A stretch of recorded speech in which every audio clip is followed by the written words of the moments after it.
Morning, everyone. I'd like to first welcome you to the fourth meeting of the Advisory Committee on Data for Evidence Building. I hope we're online, but I'm pretty sure that we are. So, welcome. If you're like me, the last meeting seems to have been a long time ago, given all the intervening events.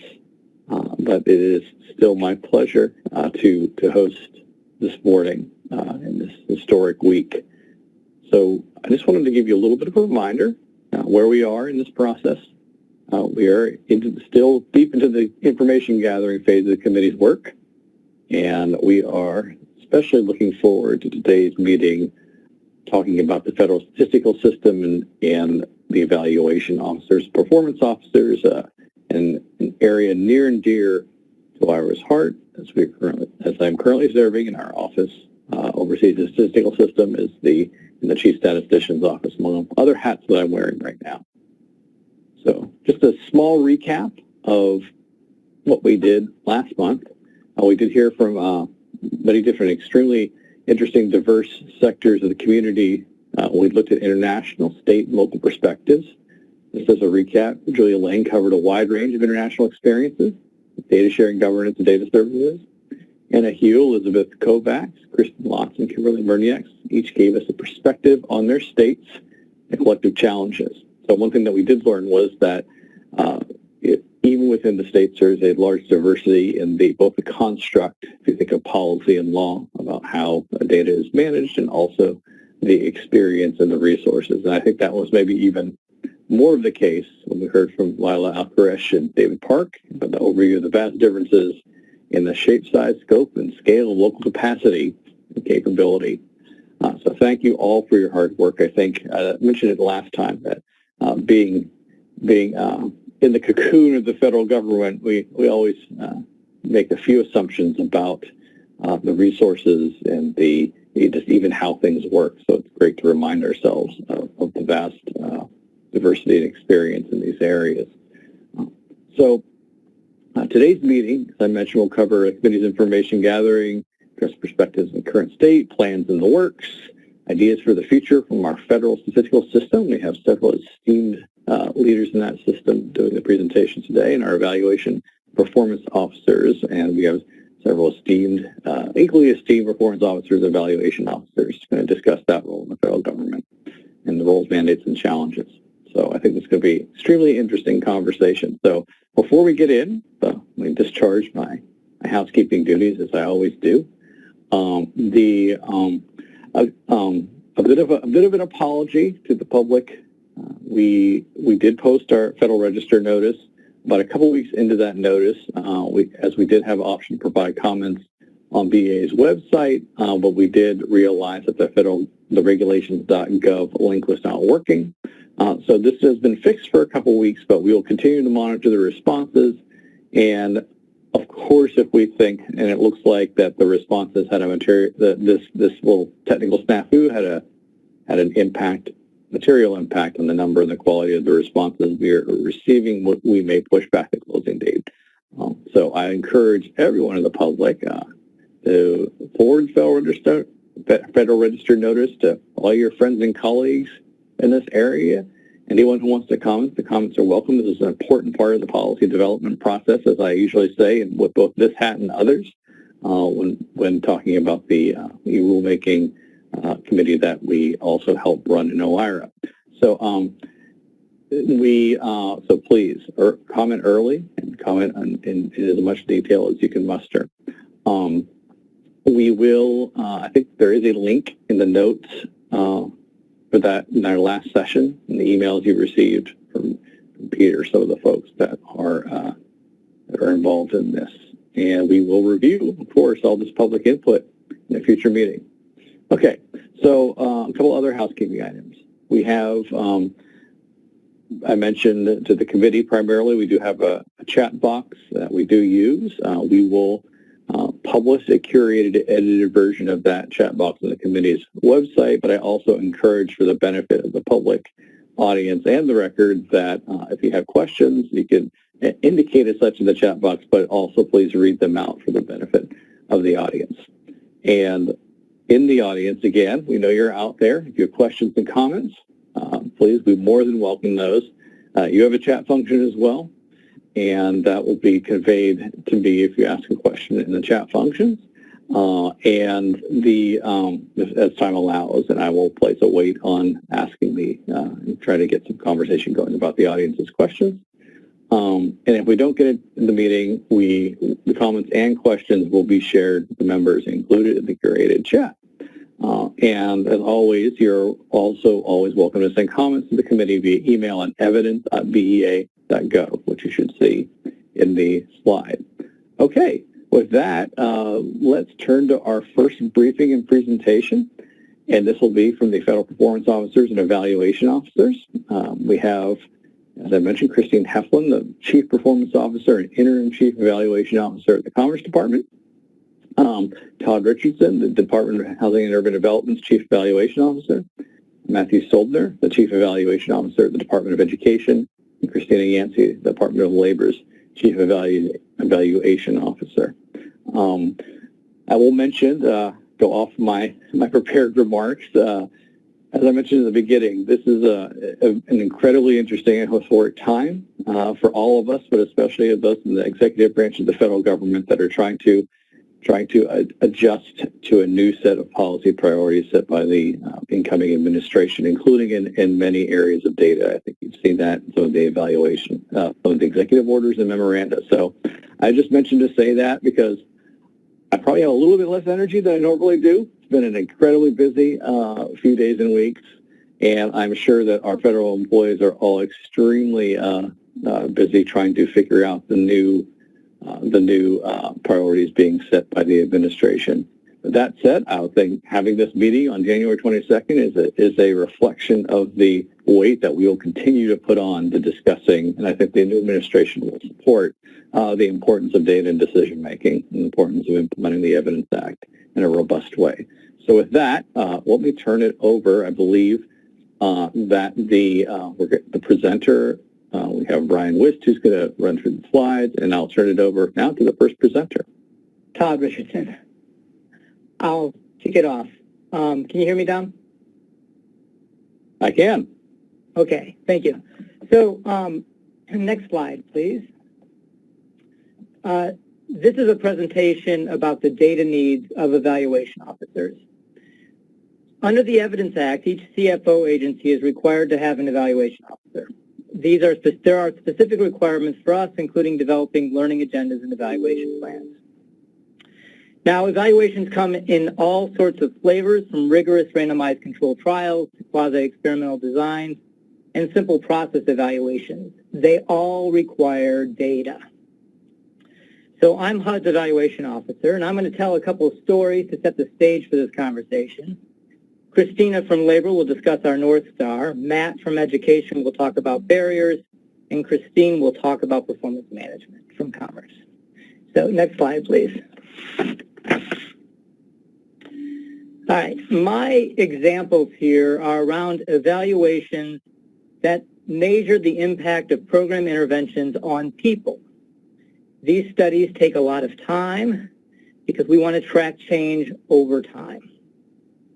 To survey families or individuals is expensive and inevitable risks non-response problems. To do so for a longitudinal study is particularly expensive because you have to find the treatment and control group households and get them to talk to you again. In general, while there is some luck to this survey process, mostly the problem is money and getting enough money to keep following up with people. Administrative data, in contrast, is a far superior method for the currency of the information, the completeness of coverage, and the cost. But getting administrative data for a study rarely is the same as the last study, and when you do get it, you feel like you've won the lottery. So I'm going to give some examples of this. Next slide, please. All right, my first example. MTO was a randomized controlled trial to study the impact of moving from a high poverty to low poverty neighborhood on poor families receiving housing assistance. After 3 expensive surveys over 12 years that also had administrative data matching with a variety of state agencies and others, our findings were that the intervention succeeded at moving families to safer neighborhoods, which had some big positive health effects for the adult women in the study. But there were no employment effects on adults or education effects on children. End of story, end of study. Or so we thought. A series of lucky events changed this story. Larry Katz of Harvard had been the principal investigator on the final evaluation, and he's having coffee with Raj Chetty, another professor at Harvard. And I'm imagining how this conversation went. I see Raj telling Larry about this cool work he and colleagues are doing with the IRS data, big data, to non-experimentally show how certain neighborhood characteristics impact long-term impact on economic opportunities of children who grow up in those neighborhoods. And then Larry saying he has a controlled experiment that could confirm and refute those findings if Raj can match the MTO data to the IRS data. This fortuitous event confirmed Raj's findings, and it elevated our MTO research study from an interesting study to a defining study for new program and policies at HUD. So in addition to that coffee, this lucky event depended on HUD providing a data license to Larry and his team to allow them to continue to use these data, and that was just a lucky choice because a bureaucrat said yes. And it required that an IRB 20 years earlier allowed a consent form that would permit that matching. So, luck. Next slide, please. My second example here is, for many years, our attempts to measure impacts on employment using unemployment insurance data depended on agreements with each state that we were looking at in the state. Fortunately, the National Directory of New Hires was created to get these same data from each state into a single database. This database was created for an administrative purpose, but it does have a provision that allows the data to be used for research if the study meets some very specific conditions. Lucky for us, we have a few studies that meet these specific conditions. For each of those studies, we have to do separate contract actions through an IAA with HHS and have an MOU, which requires a lot of hands, including many lawyers blessing it, plus a bunch of signatures, and they have to be done annually for each study. Now, this process takes time and it takes money, and we do the same paperwork over and over. And now, while the data we get from NDNH are great, they are not perfect, so we can send PII over to match, but what we get back can't be matched back. So we have to send all of the analysis data we want to have attached to these data over with the file. So not ideal, but it's better than what we were doing before.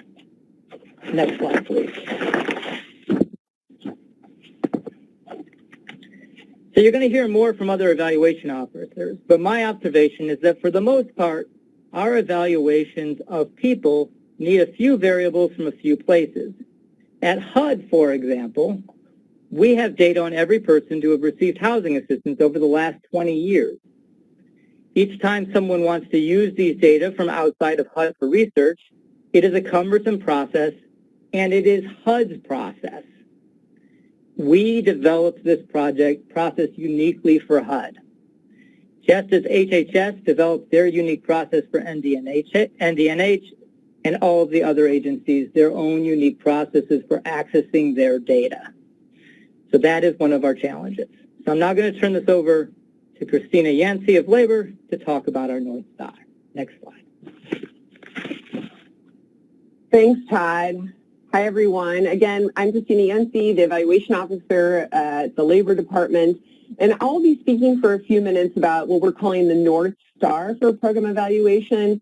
And well, you know, Todd laid out some really interesting and compelling examples. What I'm going to talk about is really breaking this down into what the set of functional requirements are that we think are necessary of administrative data in order to be fit for the purpose of conducting program evaluations.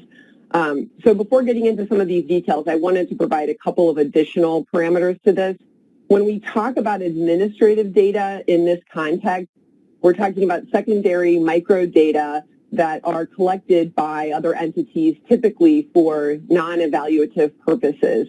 So this can include data collected as part of government program administration, such as what Todd suggested related to the National Directory of New Hires, as well as things, as well as population surveys, like obviously the work that Census oversees. And then the other clarification I wanted to make is in terms of program evaluations itself. Evaluation is a big umbrella. We as evaluation officers our charge is to help improve the status to be able to make progress in all types of evaluation, but for the purposes of this conversation, we're focusing on one typical and high priority type of evaluation, which is italicized on this slide. So the next couple slides is going to deconstruct this specific objective into the elements that cascade to the specific administrative data requirements. And, you know, I think it's always helpful and useful to talk about what the utility is of engaging in this work. You know, for program evaluation, our central aim is to really understand the impact of these federal public programs on these target populations. And this benefits, the benefits of these evaluations are specific and diffuse. We've identified a short list of individual stakeholder groups that benefit, but I think at the highest level, you know, program evaluation is a critical tool and piece and component to bringing transparency to how government agencies are advancing their missions and bringing greater effectiveness through the development of high quality, credible, and objective information. So those parameters of the results are really important to kind of emphasize that our goal is to produce data and results that really demonstrate that causal relationship between the program and the intended effect on the population's outcomes. Next slide, please.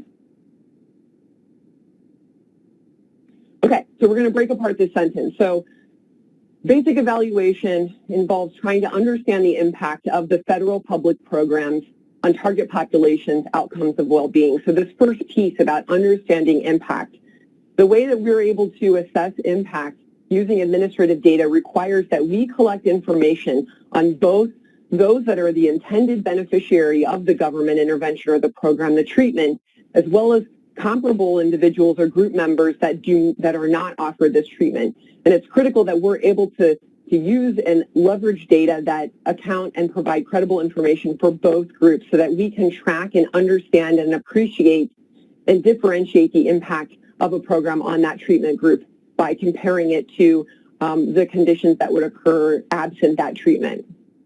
Another critical function to understanding impact for these groups is to have the data constructed longitudinally, as Todd indicated and intimated before, that this is a key part of understanding impact, is that we need to have data that span a temporal quality of pre-program, program time periods, and post-program time frames, which typically tends to extend across a long period of time, which again brings a lot of efficiency to cost by using administrative data, because typically we can develop longitudinal files that span a large number of years, which is necessary in order to be able to detect the impact within and across the treatment and comparison groups. And that doesn't even get anything to the point of what's in the actual data, which obviously we're just assuming that the data that is being collected is of high quality and captures all the necessary information about the programs, interventions, and other conditions that are helpful to differentiate between these different groups.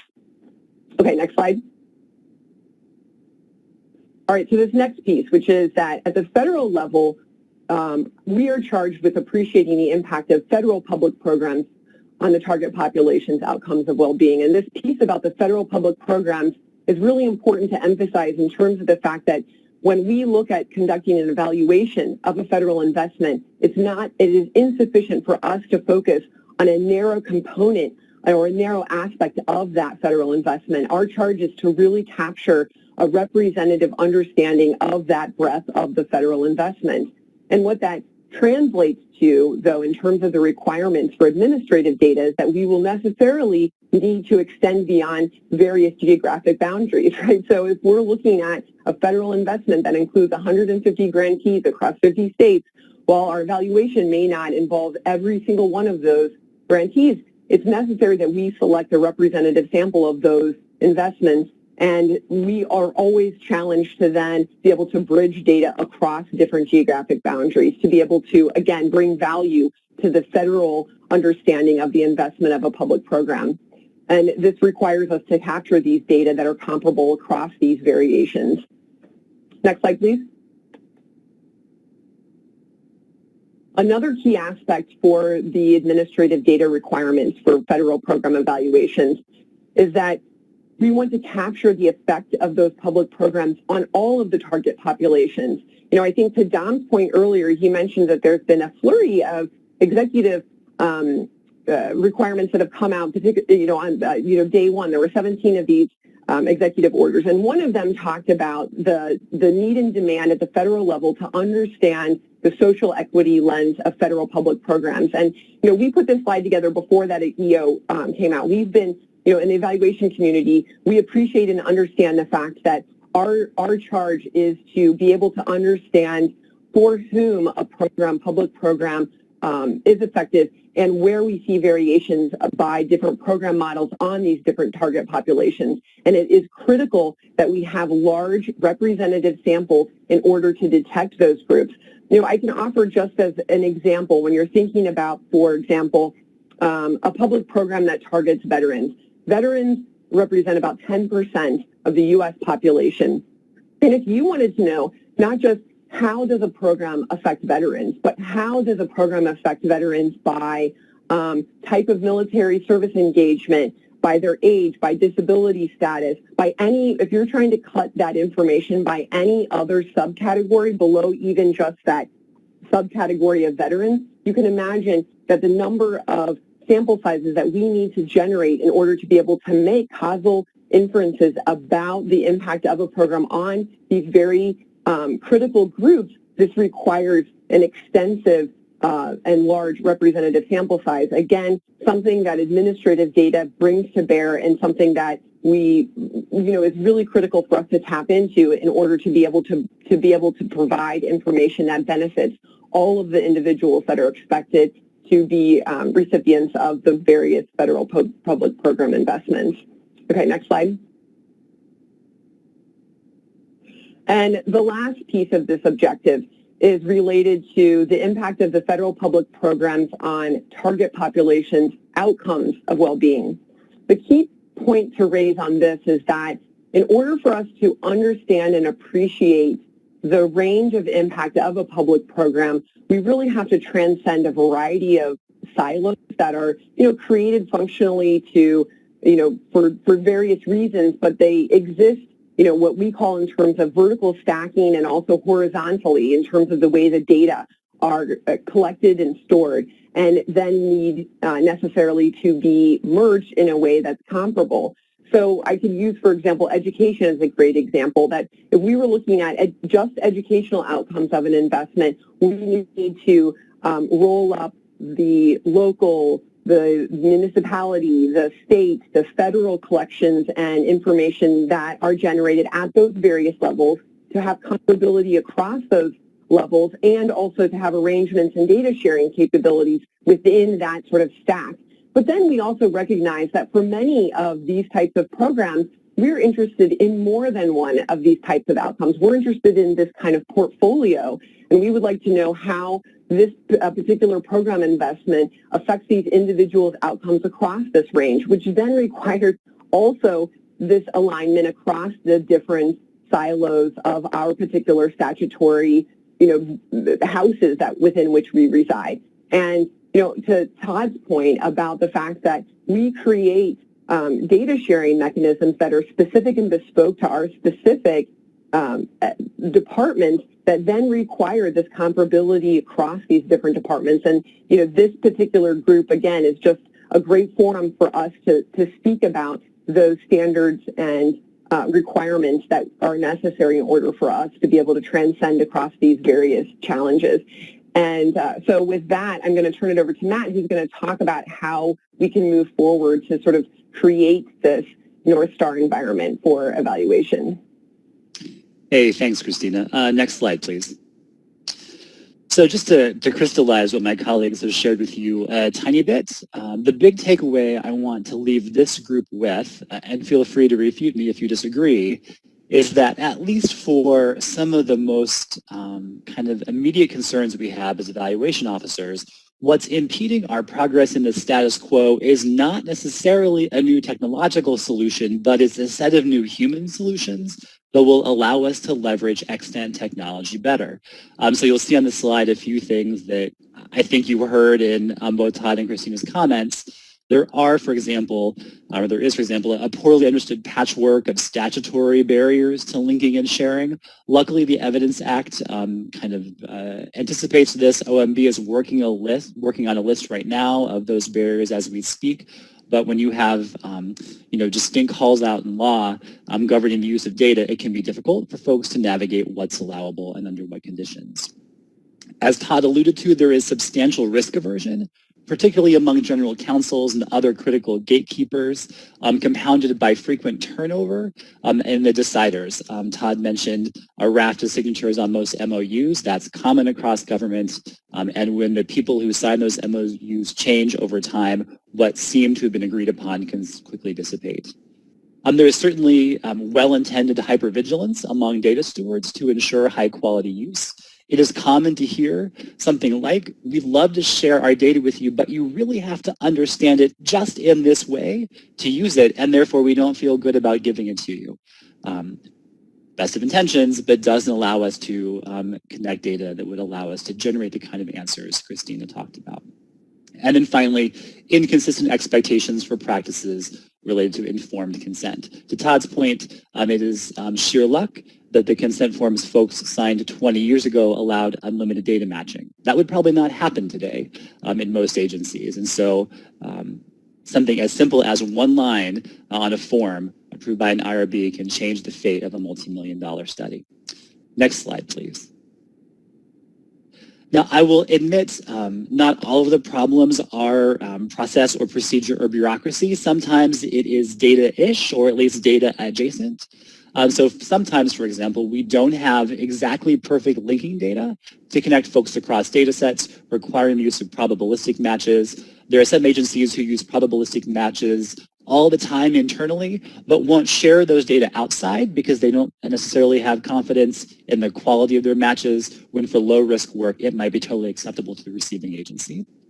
There are inconsistent metadata and metadata standards complicating linkages. Sometimes that's even within a single agency. And then certainly, as Todd alluded to earlier, there's concerns about sharing linked de-identified data at the individual level.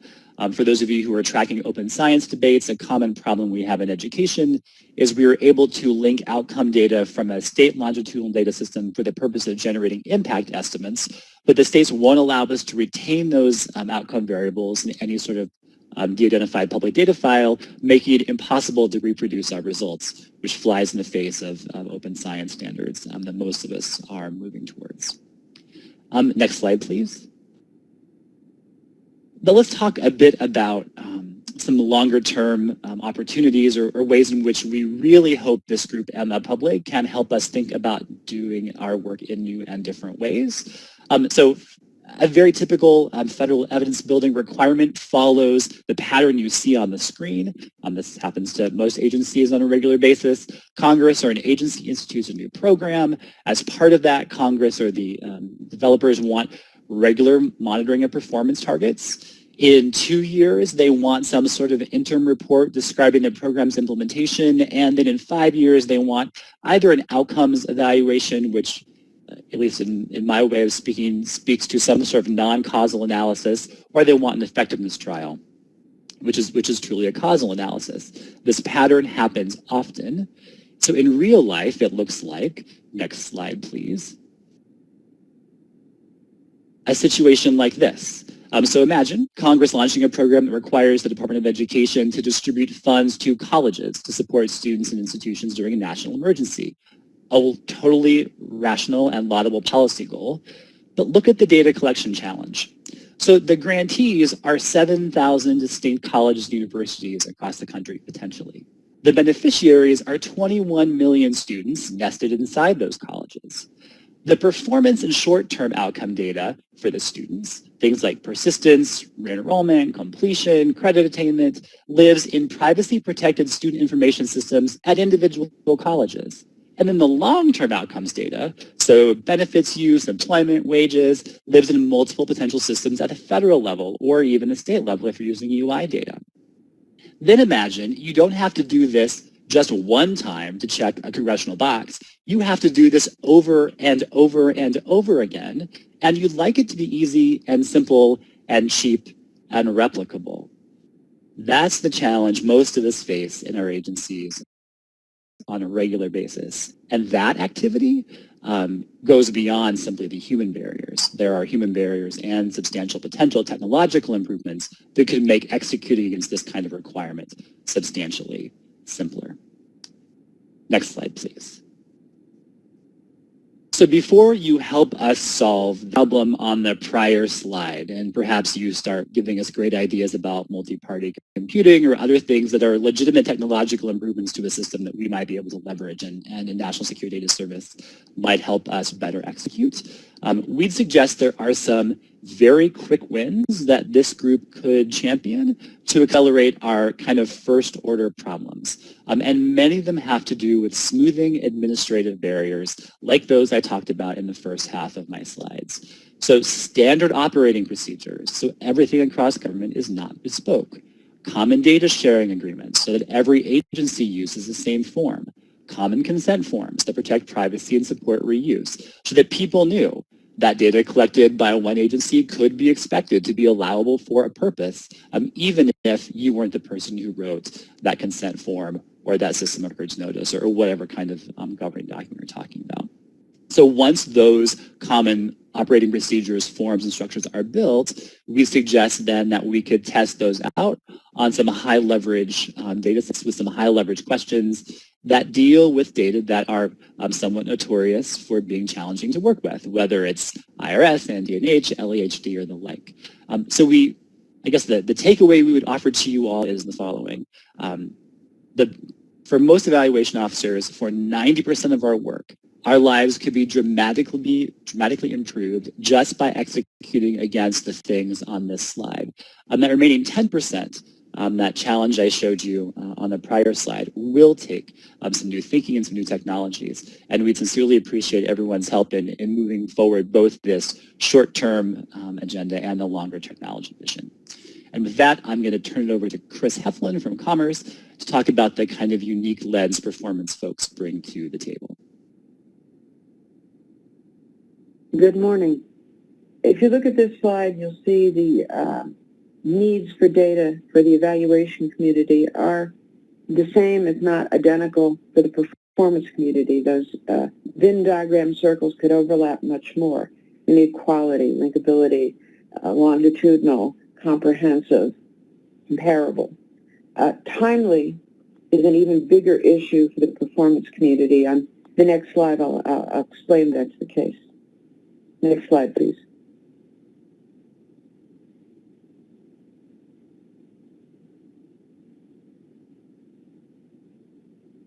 We've got a logic model here, a very, very high-level view of how a program delivers a service.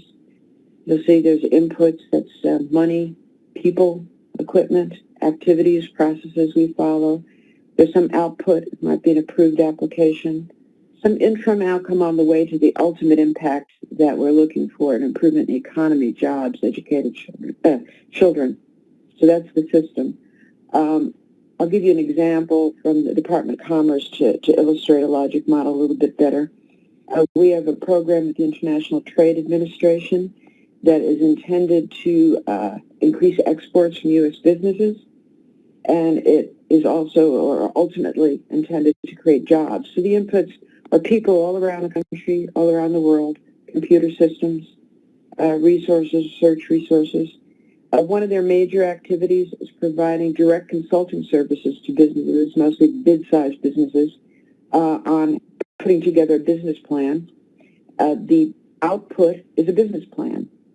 The short-term outcome we're looking for is deals, arrangements to, or agreements to buy American product. But ultimately, we want jobs from all this. The evaluation community is dealing heavily on the right-hand side of the diagram. Performance is on the left.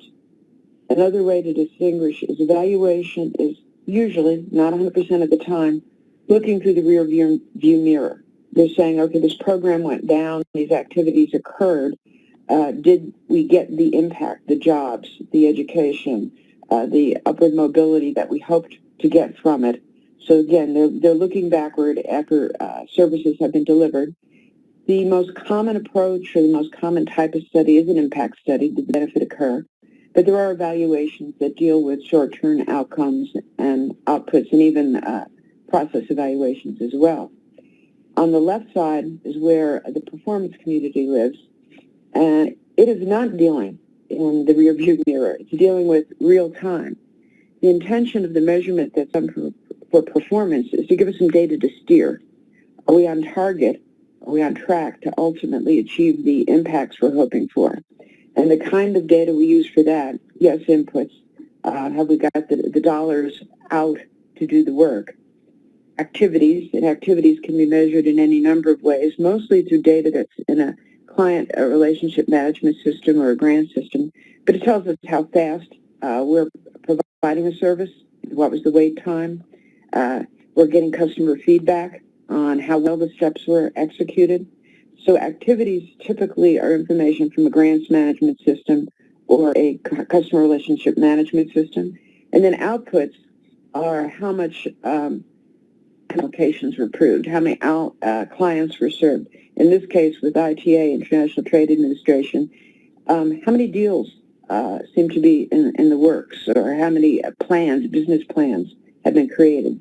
The short-term outcome would be the deal, and the impact would be the jobs created. Now, our problem for having information to steer with is we need it now. Information that is very old won't provide any insight into whether we're on track to ultimately achieve the program impact. The timeliness problem is also a major issue because in many, many programs, the impacts don't occur for a couple of years. So when we're trying to collect data on whether we're on track to achieve an impact, what we're dealing with is a projection. And the projections are based on good evaluations. And if we don't have good evaluations or evaluations that have been timely, so if something's 5 years old, the evaluation information that we use to develop projections of what impact we might get won't be correct. The economy is too volatile, too changeable these days to use a several-year-old evaluation to build a methodology to project what an impact would be. Next slide, please.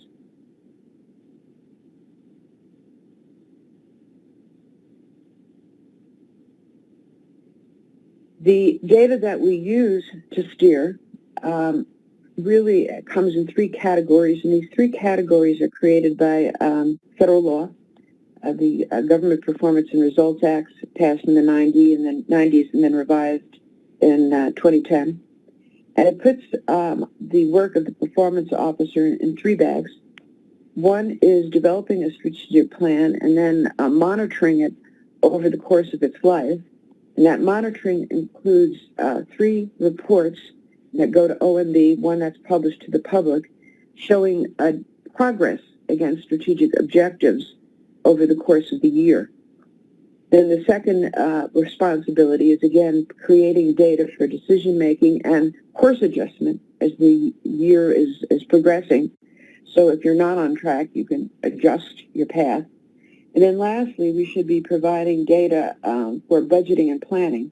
So the next year's budget, the next strategic plan, has a lot of empiricism behind it in terms of both did we achieve impacts and how effectively did we deliver the services.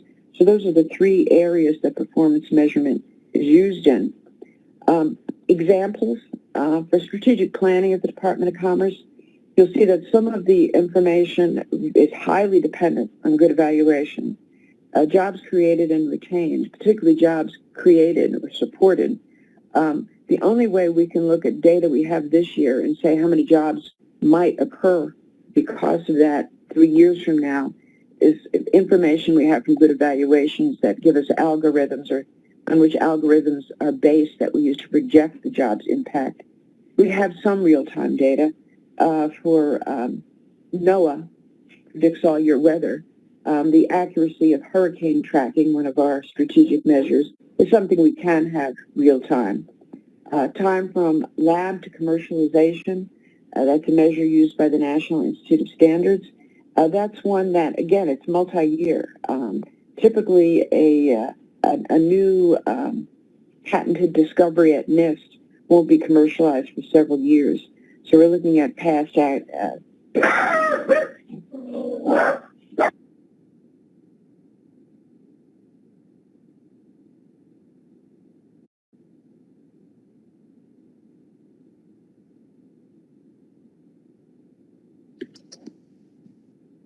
Christine, I think you muted yourself.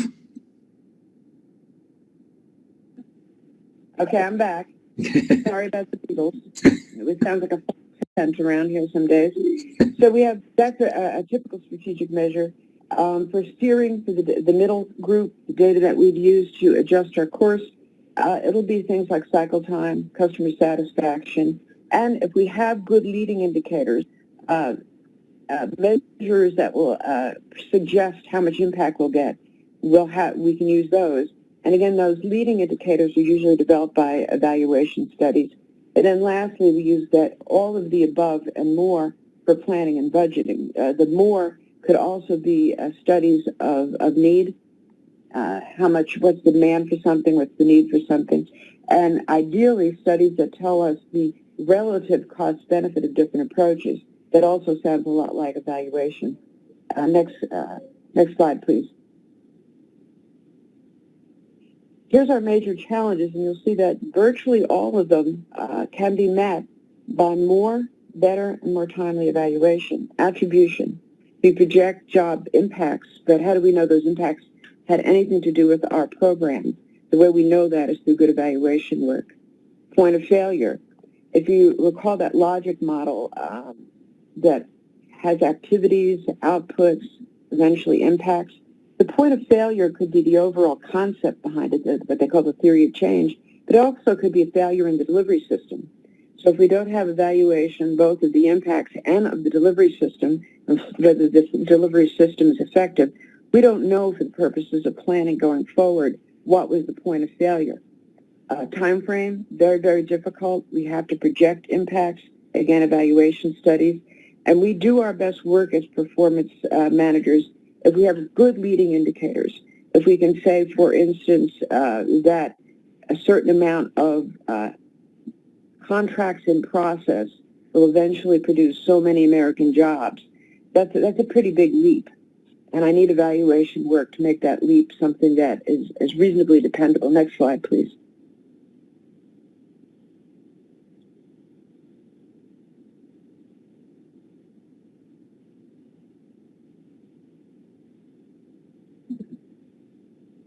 I won't go into all the details of this, but it shows our aspiration as performance management professionals, what we currently have in the way of data, and what would be possible with current technology and current capabilities. I'll stay at the first. There's three categories: our data for strategic planning, our data for steering, our data for budgeting and planning.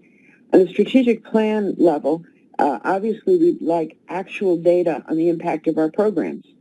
Should we continue doing something? We can continue doing things with no evidence of impact. Unfortunately, I can report we not infrequently do repeat programs without good data on impact. What do we have? We typically have some estimated projected impact from some kind of a study that was done at some point in time, may or not be current. What would we like to have? Good sound research that's current, that validates the leading measures we're using. But I'll take a leap here and using a case study from Commerce, advance that the possible might even be better. We did a study at Commerce a few years ago where the International Trade Administration, again, the agency that promotes exports, sent a data set to the Census Bureau's Center for Economic Studies. And the folks over at the Census Bureau used that data set on treated businesses and use their own LEHD data to create a comparison group and to also look at the state of those businesses that were treated versus the comparison group. So using our own statistical information, they were able to look at whether the exports of the comparison group versus the treated group were different, and in fact they were. Now, with that information, that certainly backs up our ask to Congress for continuing the program, the Export Assistance Program, but it would be better if we could update that regularly to see not only in general does it help, but are there specific features of different projects that are particularly more assistance. We'd like to break that down by subpopulations. Now, we're using our own data sets. So if we had, rather than that one-year agreement with the IRS, because the data was mixed with IRS data, to repeat that study, again at the Census Bureau behind their firewall, every couple of years, we could very quickly execute the update with rather low-priced talent. You just basically use the same algorithms, the same models, and have current information on what's working where. So with standing agreements, as opposed to something that's one time and takes a full year to execute, standing agreements on access to the data, we could actually approach the North Star of having very current information. Moving down to the next box for steering, a lot of the steering is something that is dependent on data sets we've managed within the bureaus, within the agencies. Again, customer management, customer relationship management systems, and also grants management systems. But the world that's emerging, where there's more granular data, particularly on economics and businesses by smaller geographic entities, eventually we should be able to have some real-time data on movements of, in the economy by small geographic areas, which would be information we could use to help steer. So for instance, right now with the CARES programming, we'd like to know what's working, what to do more of, what to do less of. If we had data by county on movement in their economy, kind of a state or a county GDP, so to speak, we could see who's getting ahead and who's lagging, who's got a best practice. So there's potential going forward for even having data to help us steer as we're executing on a program. And lastly, we need that ultimate impact information for budgeting and planning. So we only refund things that are actually having the positive effect on the public. Now, Todd's going to wrap for you. All right. Thank you, Chris. So in summary, administrative data are critical to evaluation and performance management. The barriers for us using these data are substantial, but there are some low-hanging fruit that this group can help with to solve some of our process challenges, and maybe some big ideas for solving our technological challenges. Ultimately, we need this group to help us do better and faster evaluations. So, cost-effective as well. Thank you very much.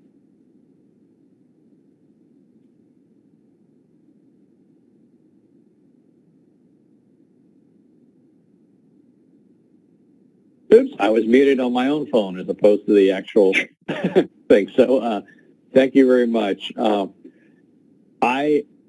I was listening in fascination to some of these things. As you know, some of that work on housing and income is some of the apocryphal foundational work that may have actually had an influence on the fact that we're all sitting here today, showing the importance of evaluation and the potential. But I won't spend too much time sharing my thoughts, because it's really to talk about the audience and the participants. And so we did get a question from the audience about what schedule OMB is on, about the, they characterize the barriers to data sharing, but I'll characterize the important policy programs and regulations that we need to put in place. I can't really share a schedule, but we know it's a priority for OMB's responsibilities implementing the Evidence Act in terms of looking at standard forms and presumptions and independence and all the regulations and authorities we were given. I will turn it over to Matt, though, to maybe comment, since in the spirit of not having the fox on in the hen house say all the comments. But Matthew, I'll turn it over to you. What do you think is the most important of those areas that would help, since you brought it up in your presentation? Yeah, thanks, Dom.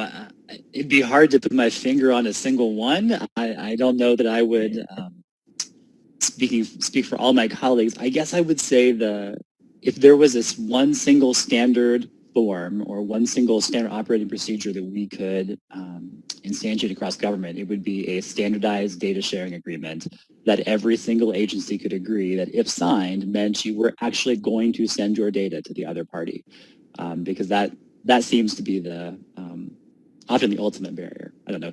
Todd, I think I see you nodding in that tiny box on the screen. I'm not sure if Christina, if you agree, but that would be my answer.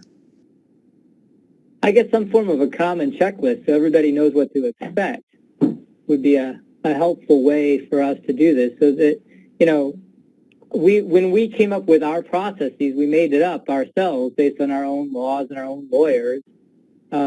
Seems to me that a common set of rules about how these data could be shared would be helpful to everyone and save us all a lot of time and energy. I would add one other, if we're talking about sort of the wish list, this is Christina, I would also add that it's important that the data sharing agreements do not establish standards that are more restrictive than the underlying statutes and laws and regulations. It does seem to be the case that in some spaces, MOUs and agreements that are actually that are more restrictive than those that are represented by the underlying statutes, and that creates a lot of complications with sharing between entities. And so I think, too, just agreeing to some principles about,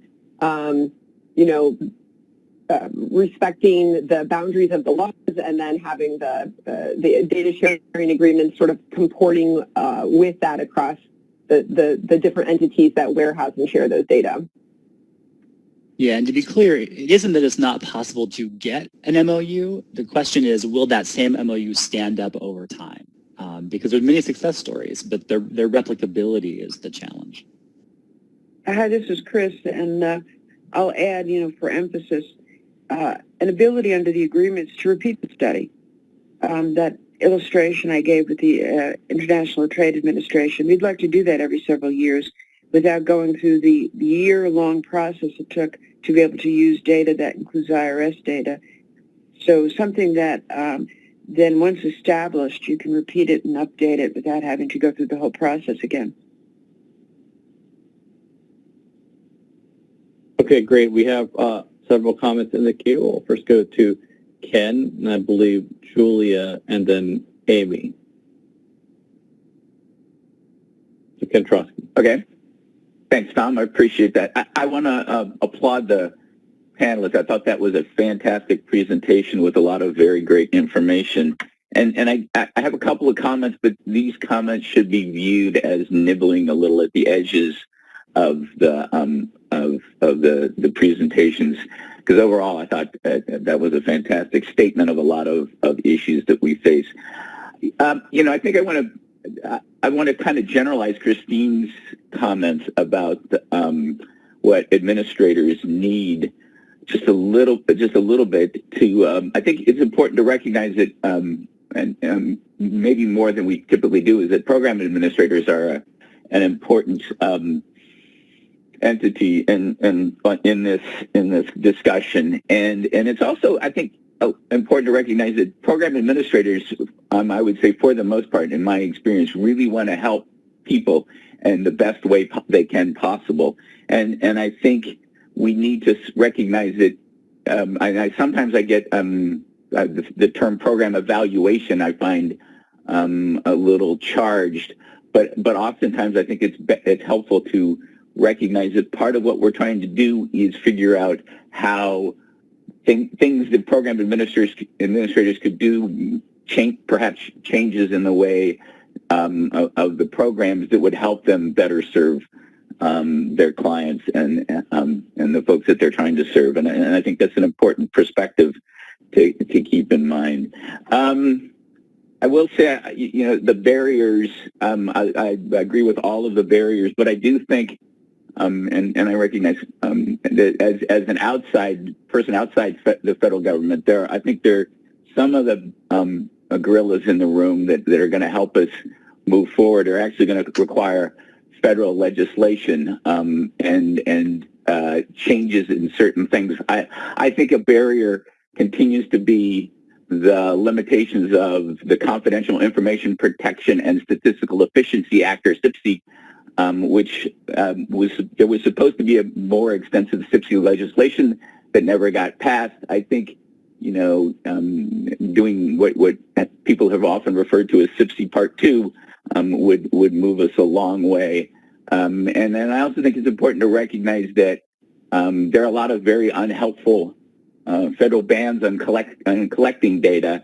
I'm thinking particularly of the federal student record ban, which I think, again, there are other sorts of bans on types of research and the collection of data at various levels, which introduce a challenge to doing research that I don't think is particularly helpful. I know that, and I'm going to suggest that we need some legislative changes because I think I have the ability to do that. But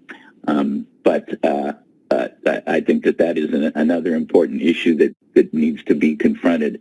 I agree that a major portion, and this gets back to maybe not just simply focusing on evaluation, I agree a major portion should be, the impact on society of these programs. But I also think it's important to recognize that the impact on participants of these programs. So not necessarily what does the typical person benefit from this program, but I think a lot of these programs are designed to benefit a certain groups of people, and understanding the impact of these programs on participants and groups of participants. There may be some, we may have programs that most people receive some modest benefit, but a few people receive substantial benefit, and then we need to think about whether we're happy with those types of benefits to the folks that are participating. And then just a minor comment too. I think we need to be careful about. I really like the characterization of we need data on treatments and controls. I think we've made a lot of progress in starting to think about evaluations and research in that fashion. But I don't want to get too caught up in it either, because I think there's a lot of valuable research in which the same individual can serve as both the treatment and the control, what that individual experienced before they participated in the program as compared to what they experienced, their experience after they participate in the program. I don't want to sort of lock ourselves into certain methodologies, but that's a pretty minor overall comment. So, but again, I thought that the presentations were fantastic, and I enjoyed them very much. So thank you. Thank you. I'll turn it over to Julia Lane. Thank you very much. I'll echo the sentiments. Those were terrific presentations. So thank you for highlighting them. I do want to circle back to what I think is the core of the issue here, which is access to and use of data for evaluation and for the purposes of improving policy and programs. And the participants did a very nice job of saying, a major issue here is the agreement process, and that's as it should be. What I would like to highlight, though, that each one of the participants or presenters did a very nice job of saying what was the value to their agency, and I think that's the right starting point. But in order to get agreement for using state data, which the LEHD and the NDNH are, for example, I don't see how one can mandate a common agreement unless it allows the 50 state agencies to serve the value or to have a value to their mission. And so I would the notion that, for example, HUD or commerce or education, or that the federal government would mandate a common agreement for states that was not respectful of the mission of the state agencies and the value of using their data for their own purposes. I think, particularly in the view of what we've learned about the pushback to the federal government, I think that might be a mistake. So I'm all on board with the notion of value, but there's a much broader constituency than the federal government here with addressing the issues.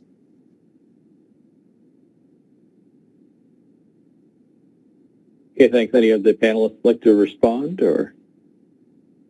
This is Christina. I would like to respond. I'm curious, I think, Julia, you're right that this is sort of a long-standing, sort of, I think, embedded in purposeful tension there in terms of, the federated system within which we operate it. But I think the point that we're trying to raise is the fact that there is an overlap in utility, purpose, value that we should be sort of narrowing our focus on. And so while there's a recognition that there's, that the Venn diagram includes spaces where perhaps there isn't a distinct value for either section, and sort of that's our focal point, is that the idea is to identify what that area is. And that's why we were sort of suggesting for this group too, is to think about the high value data set. And that means, sort of that definitional property of value is about for all of those groups that are represented here, as we, stand to represent these disparate but also overlapping respective interests to advance sort of the ease, the repeatability, quality of the data for these various purposes. So I think, again, that's right. Yeah, so I think that's exactly right. But what I would suggest, so for example, with HUD and for education and for commerce and for labor, in essence, the constituency, this is not an abstract concept, but an active engagement with the states so that the findings and the results and so on are in conjunction with the states and consistent with the mission of the states is going to be an important intersection. I 100% agree. I would say that a big step forward that's within our control is just to create some standards among the federal agencies that do this work. That's something we do. In regard to the states, close collaboration on this work, so it's very clear that everybody's getting something out of it, and perhaps creating something that's an opt-in, a model to start to edge our way towards some standard agreements. That's absolutely right. Yeah, that's absolutely right. Yeah, that's right. It could be and create value to the participating agencies. And it has to be voluntary, and if it is not creating value to all partners, then they can leave, and that's a very good discipline device. Sure, but if it does work, it will catch on, and we'll move in the direction we'd like to move. That's exactly right. And then the common non-disclosure agreement will follow, but the point here is not to lead with that, but to have that develop a series of successful activities, and then a common agreement will follow, but it shouldn't be, these are the barriers that have to be addressed before we can even move. That's right. Okay. Well, thanks all. I did want to get to, go ahead. A success story is the LEHD data, right? And it took several years to get everybody to opt in. 20 years. They did. 20 years of my blood, sweat, and tears. That's right. Yeah, the value did prevail. So we've got a model to follow. So I do think, again, I mentioned before the fact that we're sitting here. Hopefully there has been enough successes out there to inspire a pretty serious federal government effort to make progress on some of the remaining challenges to this is what we represent. So why don't I turn it over to Amy O'Hara? She's been waiting patiently. Thank you. I've got a couple of questions. I'll try to get them through quickly, but I wanted to thank everybody for their presentations. This was incredibly helpful. And I also wanted to follow up on what Julia was saying, and just agreements articulate the terms and controls so that the data controllers are willing to share the data. And we can't lose sight of the fact that the data subjects are largely ignored in all of this. So we're thinking through the ways to be more transparent and demonstrate the value of the data uses so that the people whose data are being used understand that it's being done securely and responsibly. But the notion of having a template, I like the idea of a checklist and the conversation that had just tied off. Think about when you buy a house. There are standard forms, and so that part has been, it's a success. There's a standard set of forms that you do, but then depending on the state that you live in and the county that you live in and the town that you live in, there are all of these additional riders. So even if you succeed at having a template, as those other jurisdictions, as Julia just pointed out, layer in their pieces, it gets somewhat more complex. But other comments and questions. The National Directory of New Hires was brought up. That, of course, is quarterly wage information that is very similar to what has been assembled at LEHD. When we think about what the National Secure Data Service could do with access to NDNH at the Department of Health and Human Services, do you guys envision the harmonization and linkage being done at the NDNH or NSDS? Would you think it's done where the data reside in the Office of Child Support Enforcement? Or would you imagine Health and Human Services giving a complete growing carbon copy of their data to the National Secure Data Service?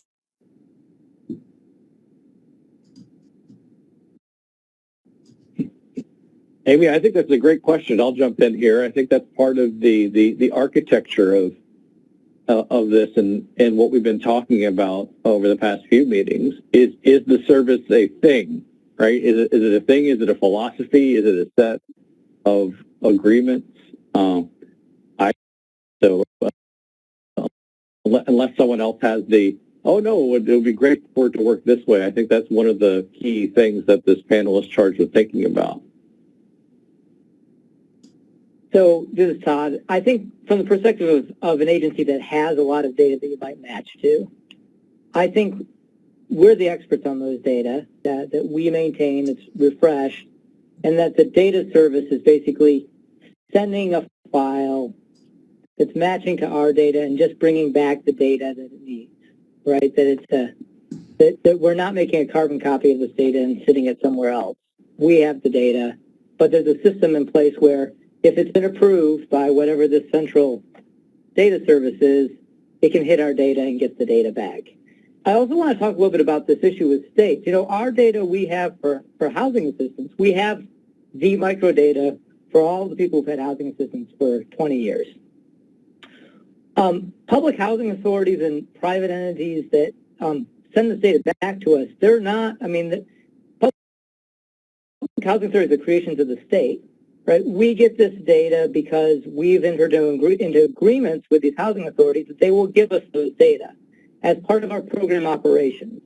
And as part of that, we have them forms that people sign that say, hey, this data will also be used for research. In some ways, we're unique of the data that sits still at the states. So there is maybe a role for other federal agencies to think about doing a model like that, where the federal Todd, are they compelled or are they doing it voluntarily? Could you clarify that? They're required to send it to us. And in fact, we've set it up so that you don't get paid, right? The subsidy we're paying is based on the household's needs. So there's a relationship there. Now, not all of our programs work that way, but our biggest programs do. Mm-hmm. So that gives us a lot of data. That gives you data, like that would cover the vouchers and the public housing and things like that, but that is not the same standard that I think applies to federal student aid. Like if people wanted to do linkages to federal student aid, that's a whole different kind of ball of wax, right? Federal student aid. I can say that for FHA mortgage insurance, we get all the data from the lenders, so we know everybody who's got a mortgage insurance loan, whether from FHA or VA or USDA, we have those microdata. But like if you guys wanted to do a match, you would then have to tangle with what's going on at Department of Ed. Like I think that there's a lot that could be explored, but having spent, a decade writing these agreements, I'm hopeful, but also realistic about how easy it's going to be to get compliance measures for the states to roll up data like you enjoy with all the housing programs, and to see the same thing happen across, tens of thousands of law enforcement or educational institutions. So I was wondering about the use of model state statutes, right? Offering up model state statutes to allow for some of this to happen. Anyways, I'll stop talking. All right. Can I throw in another question really quick? I was about to do a time check. We have 5 minutes, and we have one question we have one person waiting patiently. So throw what you did as well. So one more quick question. Thank you. So this is for Chris, and she had said that the evaluation that was done with census time, and it was whenever these projects get posed, they could be done as joint statistical projects depending on the agencies there, but that would require there to be cost recovery. How do you envision cost recovery occurring whenever different agencies, like if you needed to hit the HUD data, how would folks at HUD be reimbursed for their time? So this is kind of like one of those broader issues of the mechanics, how you would envision it working. Well, what we did in the one instance that I mentioned was the Census Bureau charged ITA. It was compared to what evaluations usually cost, an incredibly modest fee. Looking back over my career, one of the biggest impediments to evaluation is not only the time frames. It takes so long to get them done. The information is moot by the time they're completed, but also costs. So this one was done by evaluation standards, a nominal charge. We were using our own data. Folks that already worked for the Commerce Department, and we were also doing it as a demonstration of what could be. So I would say it was probably more modest than the Census Bureau might ordinarily charge. They had a dog in the fight. They wanted to show that this could be done. But that's how it was. They just charged the expenses, and that part of it was very simple. The longest part was getting permission to use data that had some IRS data in it, even though it was housed at the Census Bureau, used by the Census Bureau, and all analysis was done at the Census Bureau. We still had quite a lapse. Now, we were delighted when it came through. We thought it was a wonderful precedent because it adds so much value when you can use data that includes IRS data. But if we're, as in the current situation, if we were to do it again, we'd have to do that process again. As opposed to just running it every couple of years, taking the form analysis, putting it in a computer and running new data through it. Well, I envision a day when evaluation could be very inexpensive. We do have a couple more questions, and we're running a few minutes behind. So let me turn it over to Nick, and then we have an audience question, then we'll probably go to break. So Nick Hart, all right. If you're still on. Thanks, Tom. Hey, thanks everybody for the really great presentations. I'm really intrigued by, Todd, your suggestion of thinking about some of the low-hanging fruit when you were summarizing, particularly the standard MOUs. And, granted, we've been talking about this for a very long time. There are tons of challenges to doing it. But as you all were preparing those suggestions, was there like a clear action or organization in government that you would envision tasking with that? So right now, those bilaterally, there are some places where some standardization does already exist, including across states. But when you're thinking about that and saying that this is like, we could solve some of these basic problems and it addresses 90% of the challenges that you face. We shouldn't lose sight of that as this committee, and I think it would be really helpful for us to help you address those problems if that's really what's top of mind for you. And granted, that also benefits a data service in the long term. So I guess my question is actually who does that get tasked to? Is it an OMB thing? Is it a working group that doesn't exist? Is it the Interagency Council on Statistical Policy, Evaluation Policy? How do we actually make progress on that one? So this is Todd again. I don't know about my colleagues, but I would say that this is definitely an OMB task that the rest of us can't. I mean, we can't tell each other what to do here, but OMB is one step up from us, so it's definitely an OMB task. Yeah, Well, sorry, I'll Tom. I'll add my voice to that. Yeah, I'll not put that one. We're not one step up. We're all colleagues, but yeah, it is our job probably to coordinate across the government in ways that maybe other agencies can't. I would agree that OMB could take the lead, could organize the posse, so to speak, to get this going. And I think there's another area that will help us move along. The federal government under the Evidence Act is creating with certain structural standards.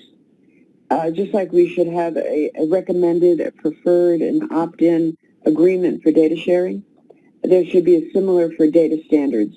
So we start herding everyone in the same direction in terms of how the data is structured, making it easier to combine with other data sets. So based on this response, I'd maybe just like to put a pin in this idea of this committee having a recommendation. Maybe it's to OMB, maybe it's to someone else. But if this solves a real problem, let's try to make some real progress here and not keep punting this one down the road further. Thanks, Tom. Okay, great. I will let me take a little bit of opportunity to summarize a little bit of the chat as well. We have an audience at Bursa and probably don't have time to ask a question, but expressing the need from a university person of some sort of standardized metadata and agreements. I think very much consistent with all the points that are being made here, and also another vote for starting collecting consent and data sharing agreements to the extent feasible to try to just simply see the diversity of those and have them in a single place. So it's just, again, another metadata-like comment to just simply understand the world that we're living in and to have more visibility over different agreements. I will say, I also like to thank, I think it was Amy for her comment that, this is a group that is going to talk about these agreements as barriers. When I brief people up on these issues across OMB in the organization, I will tell you one of the first things that comes up, not the last, is what are the users going to think about this use of their data and what protections are in place to make sure that the consent is understood and transparent and broad. And so that is often, comes up in the larger context of sharing data, especially across the federal government with the perhaps reputation of at least of sometimes losing control of our data and also not being the most trusted intermediary between the statistical uses and other uses of the data. So that's always going to be a perspective that needs to carry weight in this conversation. But with that, we are running a little bit late. Why don't we, 10:18, I'll take my prerogative as chair to take a break for about 10 or 15 minutes. So I'd say let's reconvene at approximately 10:30. So with that, I think that we will go and commence our first break.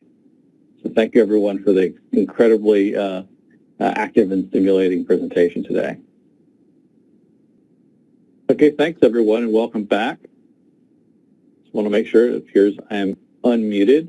I will, we're just talking in the break, and I will take the opportunity to mention this now to the panelists as well. We do understand that WebEx is a bit of a challenge this morning. Several of us have been kicked off and had to log back on. I understand some of the audience is having some trouble in connecting. So please be patient. It doesn't seem to be actually a WebEx cloud issue. So if to those of your who know colleagues that can't get on, I just recommend to keep trying. It seems like it's kind of intermittent and people were able to get back on after a few minutes. So with that, sorry about that.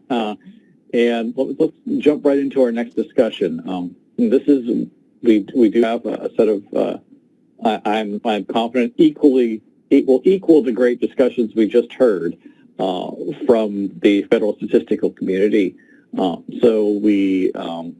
These are the these are several of our colleagues that, along with the Chief Statistician's Office in Ohio, which, as I mentioned, I'm acting in that capacity now in most of the responsibilities.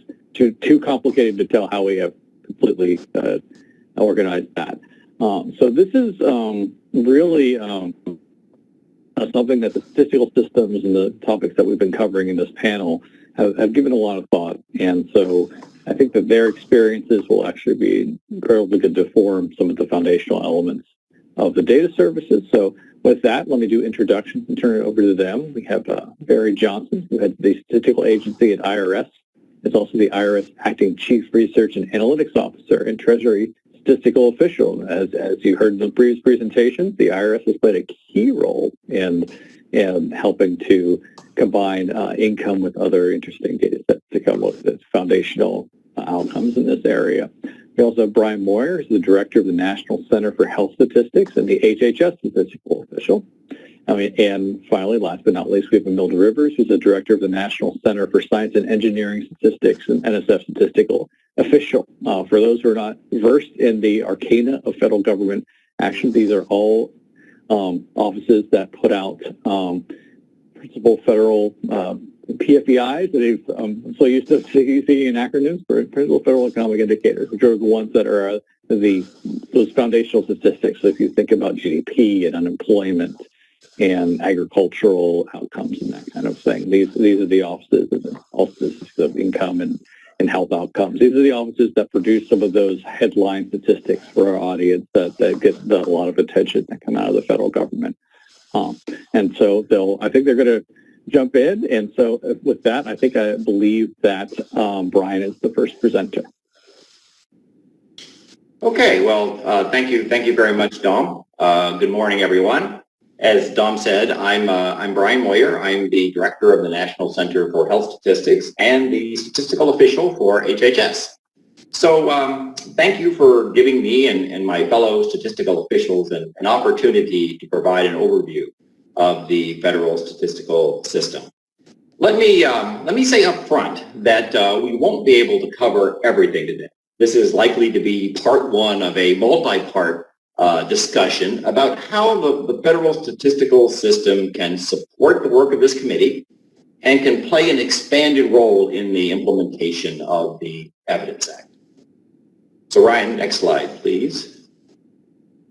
In terms of our agenda, I'm going to begin with an overview of who we are as a federal statistical system. Barry Johnson will then describe what we do, and he'll hit on some of our core functions, activities, and some of our key accomplishments. And then Imelda Rivers will share our vision for where we see the statistical system headed in the future. Our plan is for each presenter to take about 15 minutes or so. Then we'll take a short break, and then we'll come back and we'll open it up to questions and further discussion.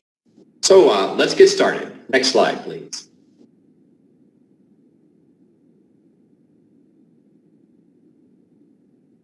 Okay, so who are we?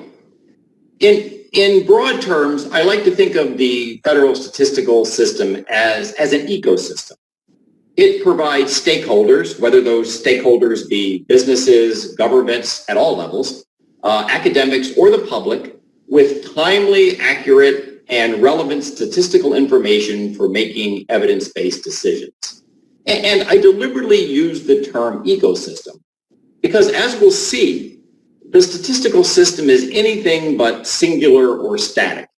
Its components are continually evolving and improving to meet the ever-changing data environment, but also to meet the ever-changing needs of our customers. Next slide, please. There are 13, whoops, there we go. There are 13 principal statistical agencies in the system. And what you might immediately notice by looking at this, this graphic is that these agencies stretch across the entire federal government. So there is not one centralized location for all statistical operations. Next slide, please. In fact, unlike most other countries, the U.S. statistical system is termed a decentralized system. And I believe Julia spent a little bit of time touching on this at our last meeting. So in addition to the 13 principal statistical agencies, there are more than 90 other agencies and units located across the government that engage in statistical activities of one form or another. Next slide, please. So formally, a statistical agency or unit, as you can see here, is an entity of the executive branch whose activities are predominantly related to the collection, compilation, processing, or analysis of information for statistical purposes. So for those of us that are considered statistical agencies or units, data is literally our business. We've been curating and producing things like open data, restricted data, and blended data long before any of these terms were ever coined. And in many ways, the decentralized nature of our system, I believe, has helped spur innovation by encouraging different perspectives and approaches to common data challenges. But of course, decentralization also makes coordinating activities among the various players more difficult. Next slide, please. So this is where the OMB Chief Statistician and the Interagency Council on Statistical Policy, or ICSP, come in. The ICSP began back in 1987. It's chaired by the OMB Chief Statistician, and it's designed to facilitate communications and collaboration among the statistical agency. Recently, the Evidence Act actually expanded the membership of the ICSP to include all 26 statistical officials. The ICSP is the ideal forum for collectively setting strategic goals to modernize agencies' practices and products, and it's also the ideal forum for coordinating the implementation of these activities in support of these strategic goals. As a quick example, the ICSP was instrumental in identifying cross-cutting opportunities to upskill our workforce in areas of big data, data science, data linkage, and data privacy. And of course, these are skills that are critically important in the current statistical environment. The ICSP was also instrumental in establishing data quality standards, promoting data access, coordinating data privacy approaches across agencies, and I could go on and on. The list goes on and on. We'll hear about some of these efforts in more detail a bit later in the presentation. But the point here is that the federal statistical system, coordinated by the ICSP, is playing a leading role in implementing the Evidence Act. And I see the ICSP continuing to play a pivotal role going forward. For example, in the work of the National Secure Data Service, a topic that this committee will certainly be taking up in the very near future. Next slide, please. In terms of OMB statistical policy and coordination functions, the OMB Statistical and Science Policy Office, as well as the Chief Statistician, as well as the ICSP, work very well and very closely together to ensure that all of these functions are executed across the statistical system. Now, I'm not going to go through all of these various functions in detail. You can see them here listed on the slide. But just to give you a flavor of a few of these, they include things like developing and implementing government-wide statistical policies, principles, standards, and guidelines, approving agency-specific data collections. Next slide, please. Communicating information about privacy rights and confidentiality pledges, and coordinating international statistical activities, including international data standards. Again, I won't go through these in great detail. You may be familiar with them, but just know that these are many of the functions that we collaborate and coordinate through the ICSP. Next slide, please. So guiding the work of the statistical agencies and the ICSP is a robust legal framework that ensures the integrity of the entire statistical enterprise. There are a number of OMB statistical directives as well as laws like the Evidence Act and the Confidential Information Protection and Statistical Efficiency Act, or SIPSI, that was mentioned earlier, that set standards and regulations around a variety of things such as respondent privacy and confidentiality, proper statistical survey operations, data release procedures and protocol, and the evaluation of principal economic indicators, and again, many others as well. And in many ways, it's the adherence to these standards and guidelines that gives the federal statistical system its culture and promotes the independence and objectivity. And just to be frank, sometimes it's the adherence to these regulations that also portrays us as a bit more rigid and static than we actually are. Next slide, please. In addition, there are other sources of statistical standards that complement this legal framework. For example, Principles and Practices for a Federal Statistical Agency is a National Academies publication that provides detailed recommendations to supplement the laws and OMB directives and further promotes the integrity of official statistics. And in fact, this publication is so well respected in the statistical community that it's often and affectionately referred to as the Purple Book. In thinking about the existing statistical standards and legal frameworks, I believe the important takeaway here is that a robust framework currently exists, and that framework can be drawn upon as we think more about implementing the Evidence Act and the work of this committee. Might we need to potentially tweak some of these standards and guidelines? In fact, we talked about this a moment ago. Sure.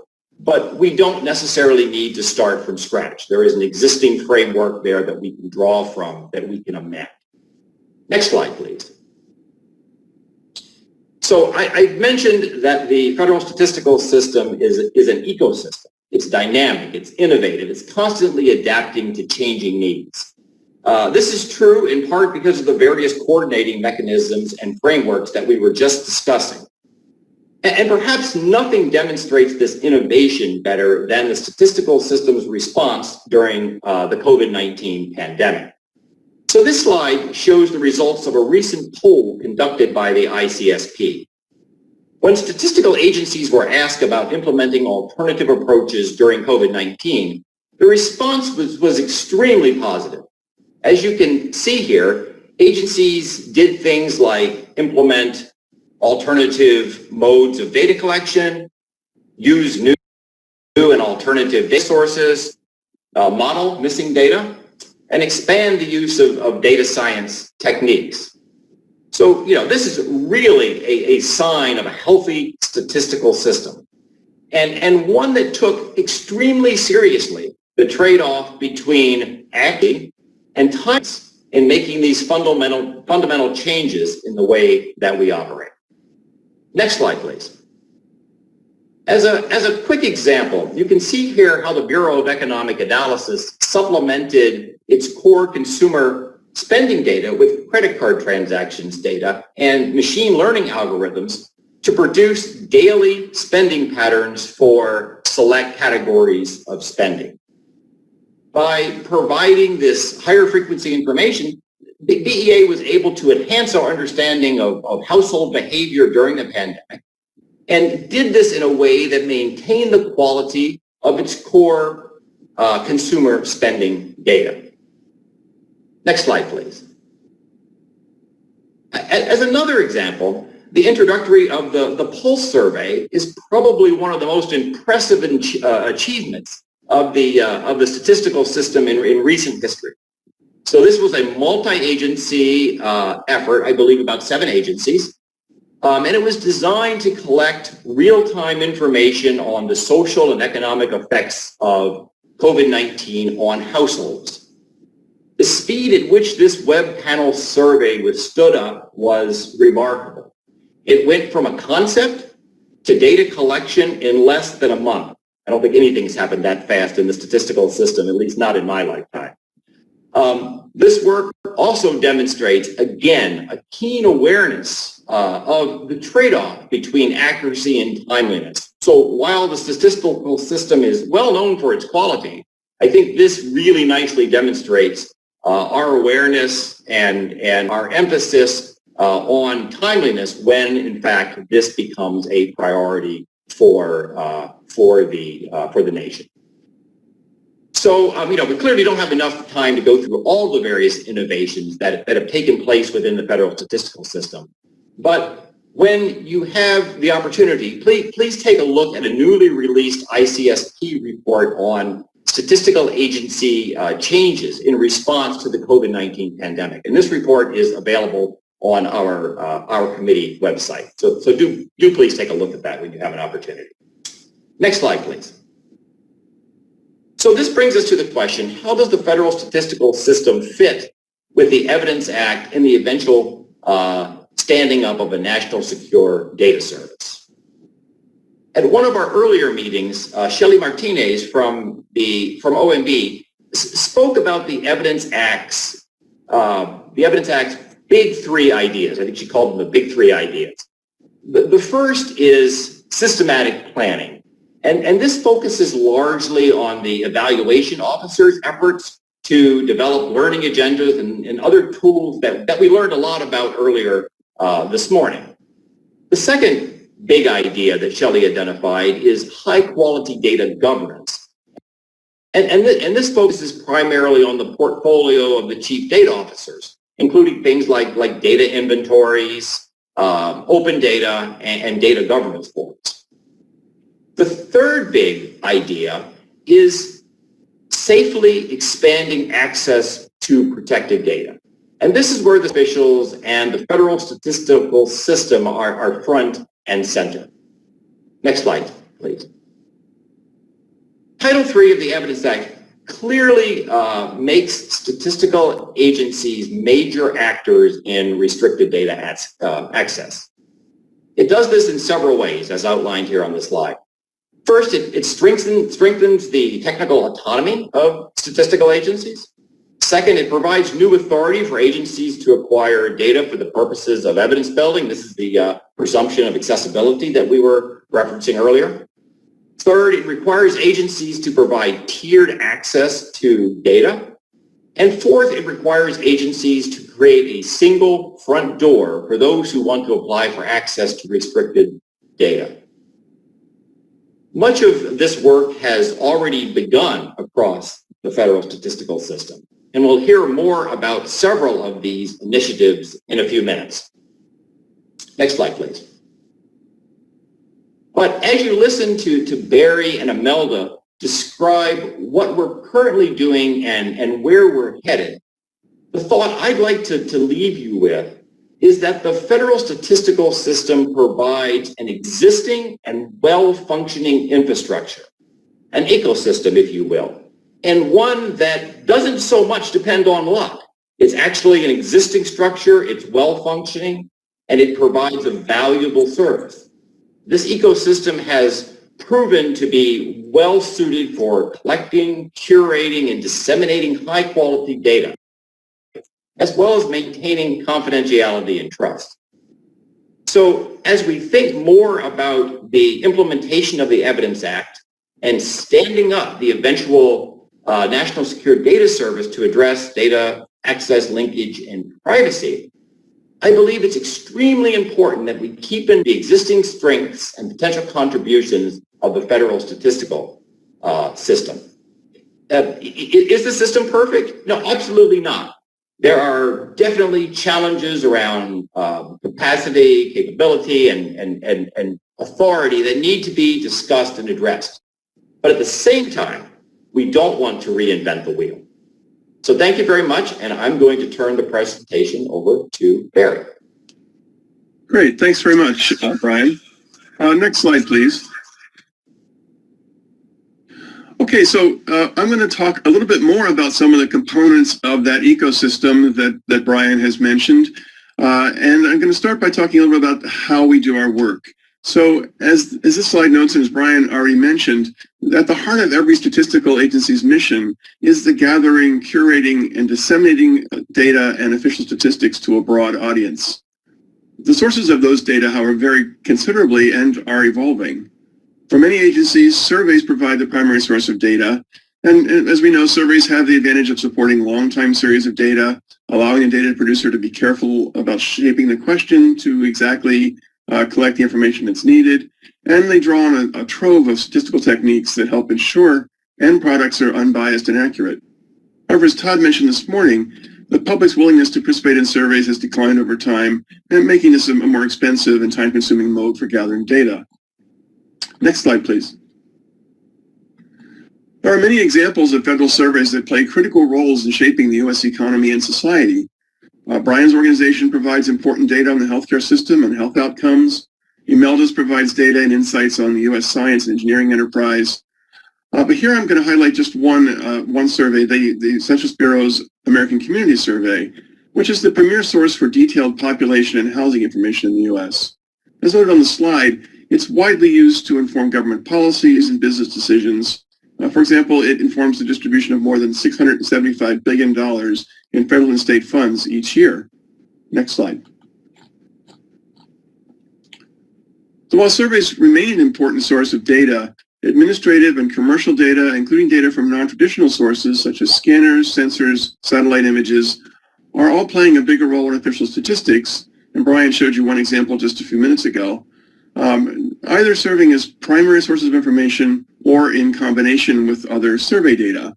This growing trend is helping to lower costs, reduce the time between the event being measured and the data availability, and also provides richer data sets.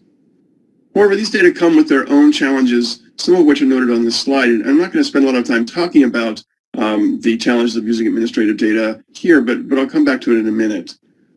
Fortunately, there's a lot of good work being done to develop new statistical methods for addressing some of the challenges. Next slide. Here I note just two examples of important statistical products that combine traditional survey data with data from administrative sources.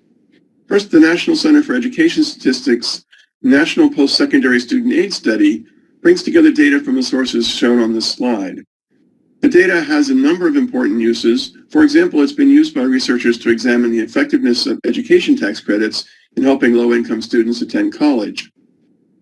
I also note the Census Bureau's longitudinal employer household dynamics, or LEDHD data that Julia Lane helped architect. We've heard a bit about these already, but they are very important to state and local governments as well as businesses in doing planning and their work. Next slide, please. Okay. So finally, there are agencies like mine that rely solely on administrative data for their statistical program. Statistics of Income derives all of its data from tax and information documents provided to the IRS in support of tax administration. We have a lot of experience in taking this information and transforming it to make it useful for statistics and research. For many products, we work with statistical samples of tax returns so that we can do additional processing to make the data more usable.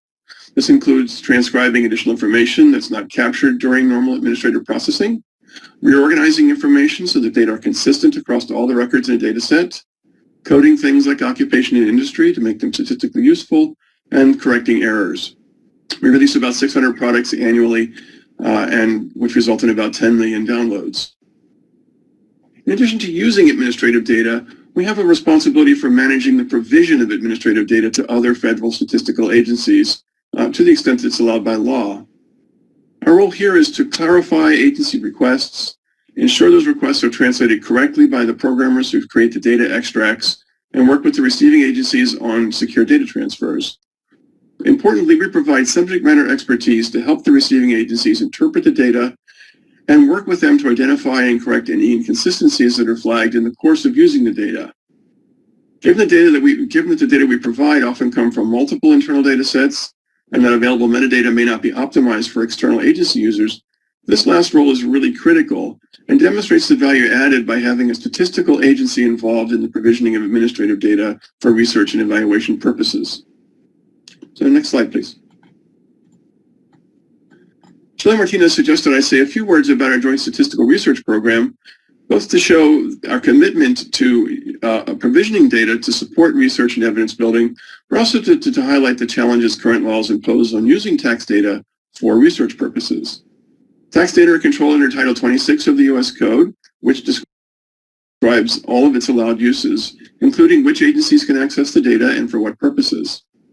When it comes to research, the law essentially limits the use of tax data to purposes that support tax administration, defined broadly to include both the administration of the tax system and policy evaluation at federal, state, and local levels. We've engaged with some of the nation's top researchers on projects that have had significant impacts. These limits prevent us from doing some otherwise valuable economic or social policy-focused work. So, for example, my organization facilitated the early tax work by Emmanuel Saez, Raj Chetty, and John Friedman that was mentioned in the earlier presentation. And I can tell you it didn't happen by accident. It was a lot of work to negotiate the research agenda to fit into the current statutory requirements, to set up the access to the data and provide the ongoing technical and subject matter support for the team. For example, in order for them to work with millions of tax records linked over more than 20 years and across generations, we had to work with them to reorganize our data sets to make it more efficient to use. We had to develop a Hadoop cluster to support distributed processing, and we had to introduce new software into our environment. This effort showed the challenges of working with large administrative files, including the need to create and store large quantities of data to support follow-up research and reproducibility. It also again highlights the value of having access to subject matter experts in the statistical agency to help the researchers clean and interpret the results. Next slide, please. So, having said a little bit about how we do our work, I wanted to spend some time talking about the infrastructure that Brian mentioned and how we use this to advance our shared goals. This slide illustrates the key structural mechanisms that support coordination and collaboration among the individual agencies so that we can operate as a de facto system. Brian's already talked a bit about the framework led by the chief statistician that enables the ICSP and about the policy directives that inform and guide our day-to-day operations. The Federal Committee on Statistical Methodology, or FCSM, is another key piece of infrastructure supported by the ICSP. It helps us to achieve our missions by conducting cutting-edge research to develop new methodologies and recommend new or updated standards to OMB. In addition, this slide notes the role of the Committee on National Statistics, which, as Brian noted, was established to facilitate collaboration across the system. And finally, there are a number of support and advisory groups who offer feedback and advocate on behalf of the system. So on the next few slides, I'm going to give some examples of how this very mature framework is helping us make progress in key areas that are important to this committee. Next, please. So central to the mission of all statistical agencies is making data available to researchers in a secure environment. Recognizing the value from linking data produced by multiple agencies, the ICSP championed the creation of the Federal Statistical Research Data Center system. This was begun in the mid-1980s by the Census Bureau and functions as a three-way partnership between federal statistical agencies, institutional partners, which are generally universities and Federal Reserve banks, and the researchers. The Census Bureau's Program Management Office manages the day-to-day operations of the system. However, the institutional partners provide a critical link between the agencies who produce the data and the researchers. This includes working with researchers to help them understand available data and shape projects to meet legal and practical frameworks. This facilitating role is critical, especially when working with student researchers, and I hope that this committee will make time to hear from both the FSRDC's PMO and the institutional partners as part of our data gathering process. Next slide, please. This map just shows the current brick and mortar FSRDCs with blue dots indicating those that are already active and red dots showing those that are in development. Physical locations are demand driven, and new locations are supported by National Science Foundation grants that help with the cost of operations for the first 3 years. Next slide, please. As I mentioned, in 2015, the ICSP worked with the Census Bureau to rebrand the Census Research Data Centers as the FSRDCs, emphasizing their role as a shared federal resource. This slide notes that there are currently 6 agencies that make data available to the system, with others in the process of joining. The system supports about 430 projects, although some have been paused due to the pandemic. Even before the crisis, we were piloting a virtual access model, which due to the COVID has been expanded. Not surprisingly, the model is proving very popular with our researchers, and so we're using lessons learned and feedback to develop recommendations for a permanent virtual option. One challenge of this, though, is working out a way for the institutional partners to continue to serve their critical facilitation role. And another challenge to the system is developing a sustainable funding model that promotes broad access while recognizing that the statistical agencies are all facing flat or declining budget. This slide notes just a couple of recent projects using the FSRDC system that combine data from multiple agencies. Next slide, please. Here I highlight more recent work by Raj Shetty and his team. Opportunity Insights brings together census, tax, and other data to create information that's having significant policy impacts. I urge you to follow the links on this slide to learn more about this work.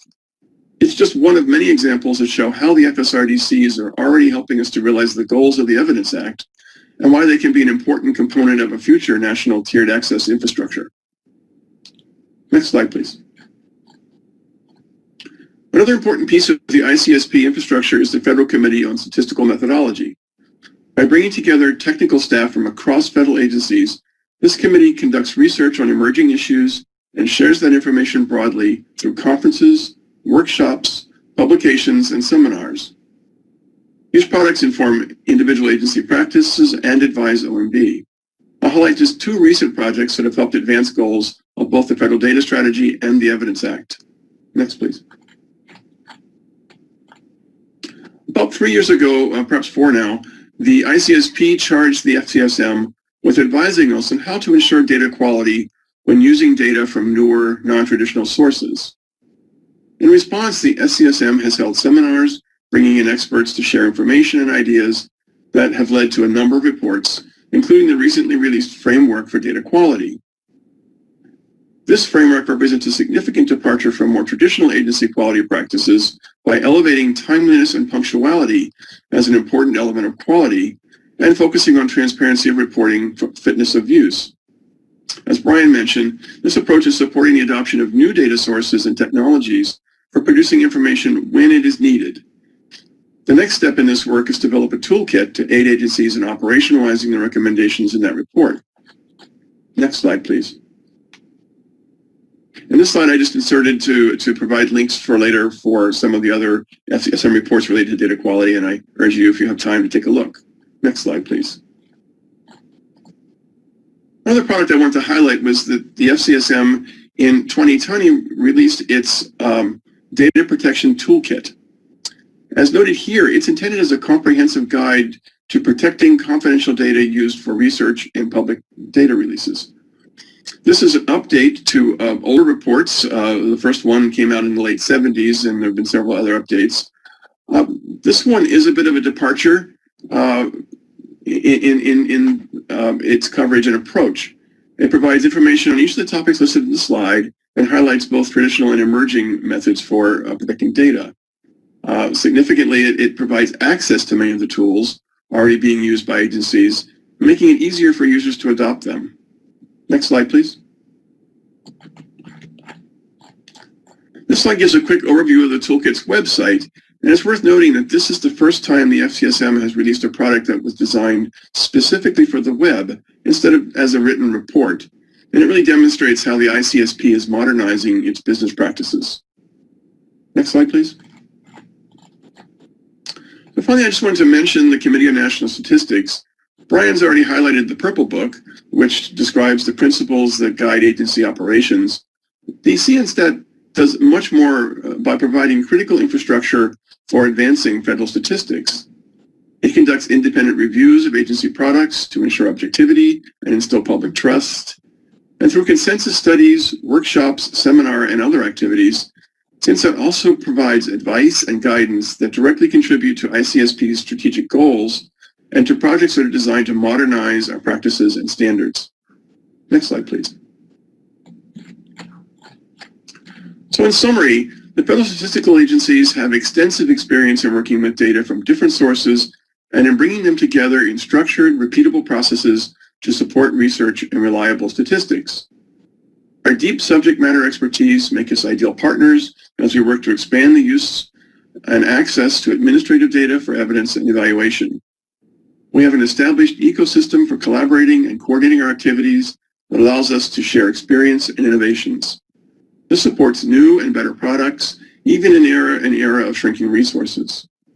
Working together, we are embracing the opportunities and challenges of the data revolution, rethinking what we produce, how we produce it, and how we make data and products available to the public.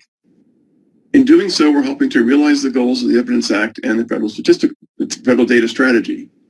Today, I've mentioned 3 recent ways we're making progress, and I suggested that the National Data Service should incorporate the growing FSRDC network as a component.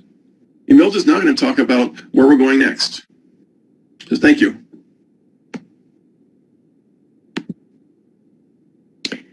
So good morning, everyone. I'm very excited to talk with you today about where we are going as the ICSP. I think I have to start by saying I am overly optimistic person in general, and I really think that the future is very bright for communicating the value of evidence-based policymaking. And the statistical agencies really do look forward to working with you to progress the work of the committee. So for today, I'm going to cover, next slide, please. Today at a very high level, I'm going to cover the strategic priority areas of ICSP, give you some idea of some of the data service pilot projects that are underway, particularly those at the Census Bureau and the Bureau of Economic Analysis. And then I wanted to put this all in the context of the data ecosystem with the Evidence Act responsibilities that we have. Next slide. So if we think back to the spring, this spring actually, around the time that we all were learning the need to navigate our agencies amid COVID, ICSP made a strategic decision to continue our thinking on what our strategic priority areas would be. We discussed our challenges implementing the role of the statistical official. We discussed legacy priorities that we had over the years and the emerging priorities. And what you see, I'm going to walk you through our top strategic priority areas. Data quality, as you've heard from Barry and Brian, data quality practices, autonomy, and objectivity issues are all very important to us. And then you got to see firsthand how we can use blended and high-frequency data for statistical purposes. And that was even amid COVID-19. Just a few examples. Next, please. And then there are some of our strategic priority areas that are explicitly linked to the Evidence Act. Now, because I feel that evidence is in our DNA, I think they're all linked, but I just wanted to highlight where I see some particular areas. So that's the Evidence Act regulations, establishing our role. I think we all are really grappling with our roles and making sure that we're communicating value and collaborating with our chief data officers next. And as was talked about by Brian and I believe Barry both, we've been thinking about staff data skills for a long time. As we hear words of data scientists, data architecture, data journalist, these are all areas that we want to be sure that we have staff data skills. And data confidentiality and re-identification risks, they've been on our priority list forever, and I don't see that one moving as we move to establish a data service vision. And just keeping in mind that these are the things that are regular, a part of how we do our business as we look to move forward in all of these areas. Next slide. I think as we see here, some of the projects that are priority areas for the data service areas by census and BEA. I think it's important to keep in mind that as statistical officials, we look to provide expertise related to methodologies, data access, data acquisition and linkage, providing confidential data, and as was mentioned by the evidence group, the evaluation group earlier, we're looking to provide input on how to do those learning agendas and how to do them with the framework that we have been using for years. So these are some of the projects then that Census and BEA are looking at. Next slide, please.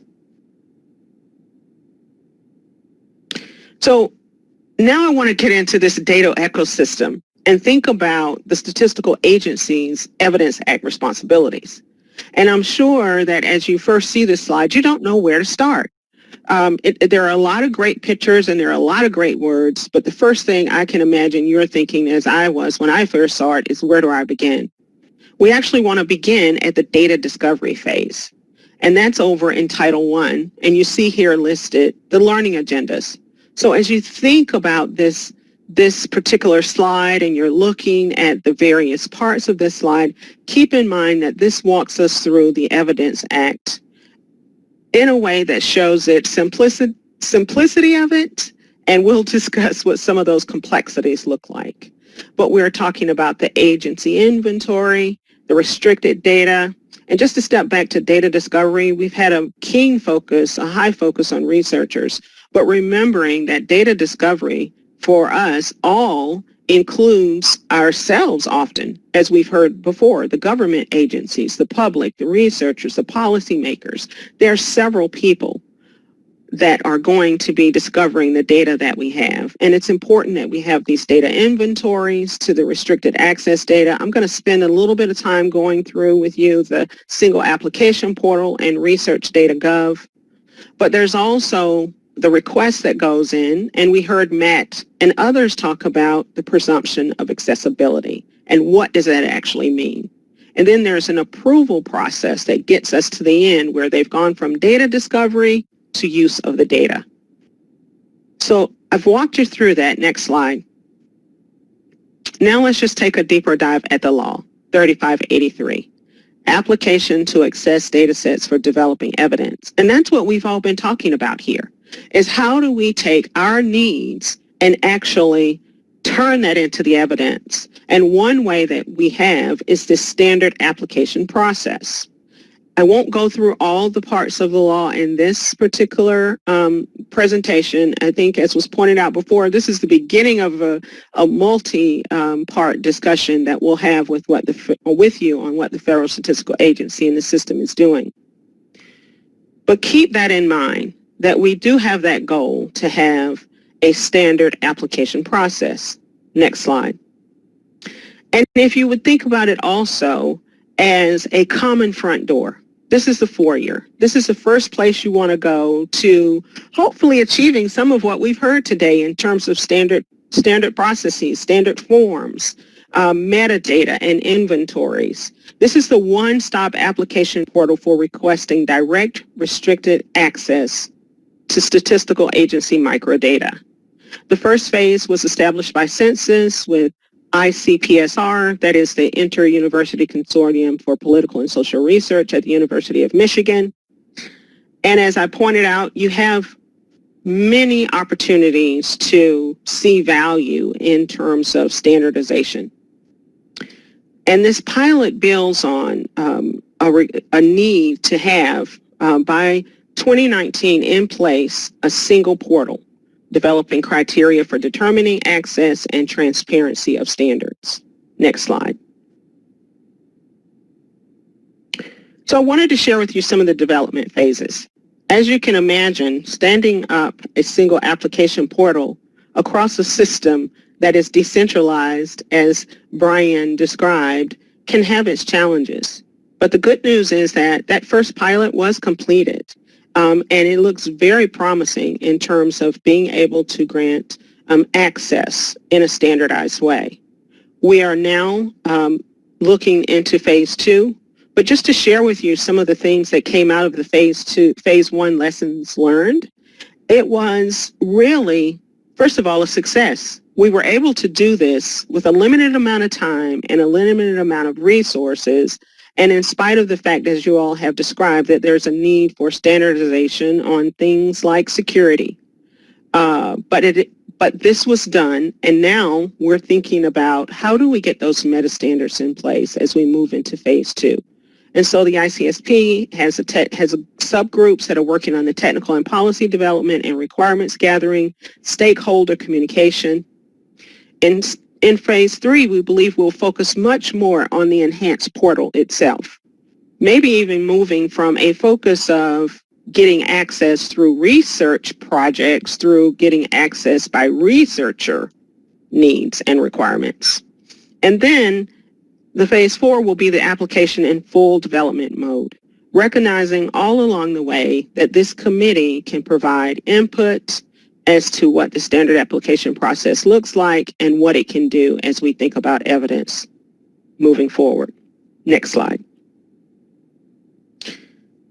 One of the things that we really found that we needed to communicate is how do all of the entities work together to get this single or the standard application process portal up and running? We think about the law and we see OMB, and we heard earlier, well, we can't tell ourselves what to do. We may need some direction from OMB. The executive guidance is actually coming for this from the ICSP and working very closely and collaborating with OMB. And we have some working groups that are set to discuss the technical aspects, really engage with people and talk about what are the needs, but also to set the policy in place. So you might say, well, those things might have been in place beforehand, but the number one priority for phase 1 was getting it up and running to prove that we actually can get this done. And then it started pointing to the very many things that we need to do in order to keep it functional and to have it be reflective of the vision that we have as it relates to evidence building. So there's the requirements identification phase and working with the stakeholders, and then there is the implementation phase. Next slide. And as we move into those, what I wanted to be able to show here was the framework. So as we move into the full phase, we're grappling with many of the issues that you discussed earlier. Standardized inventory and metadata. That may seem like a small thing, and maybe amongst some of the others it is. But just imagine that other, say, international countries have standardization on metadata, but in our decentralized system, we're not quite there yet. And we're looking forward to having a metadata standardization and having discussions about how do we get there. I saw in the chat the idea of gathering forms from across the different agencies so that we could see what the similarities and the differences look like. And you can imagine that at each of these phases, there's an opportunity to do that here as well. Background check and credentialing. That becomes, oh, next, please. Forgetting I had some automation here. That becomes very important as we think about what does it mean, as you discussed, to get data from census or Barry's area for the the IRS data. How do we get access to this administrative data when agencies have different ways of doing background checks and credentialing? Can we standardize that in a way that makes it easy for the user, transparent? But then also I heard quick a lot from our presenters as well. We don't have time to wait, so we want to be sure that we're being nimble in this process. Next slide. So now I talked about this front door and you know, the data discovery being the first place that you go.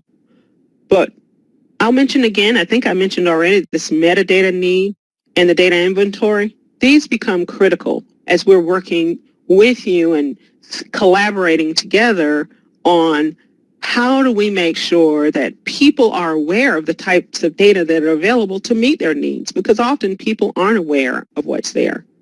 This presumption of accessibility, I'll get to that a little bit later, but if we start thinking about that, even in the context of Title III and Research Data Gov, what does it mean for a statistical agency to be able to acquire data that we don't already have?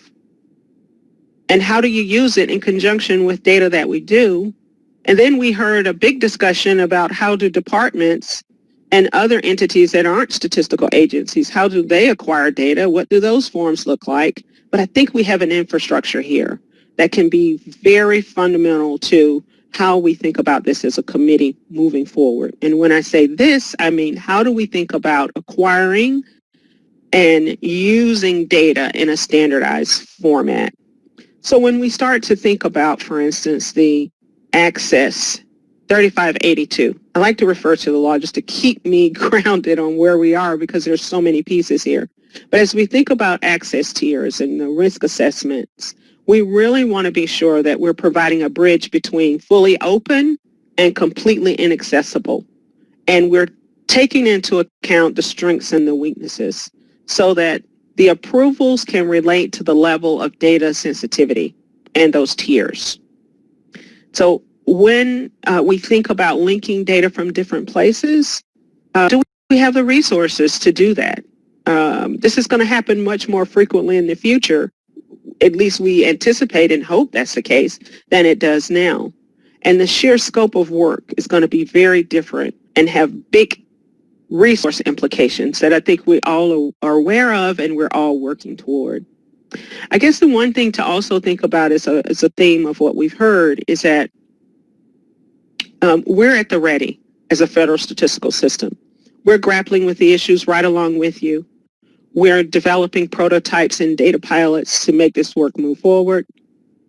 And we're thinking about how to make this very complex data ecosystem not feel so daunting and overwhelming to the person that's at the data discovery phase. And then to also have them come out with an experience that gets them the data that they need after they've gotten their approval. Next slide.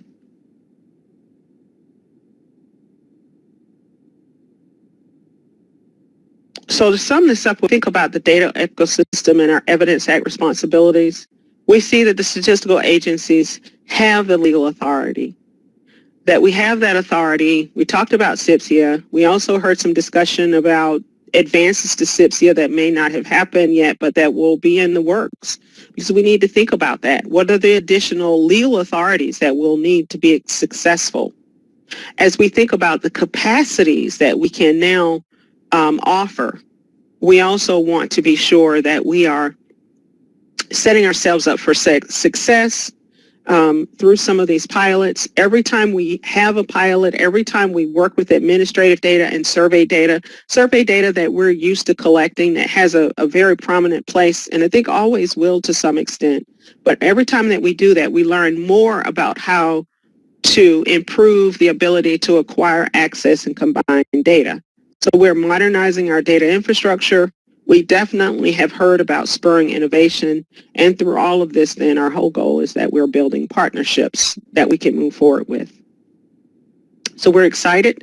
Did I say at the beginning that the future is bright? I really do. I don't know about you, but I'm feeling pretty excited about what we're going to be able to accomplish working together.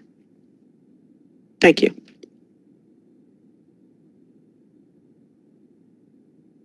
Next slide.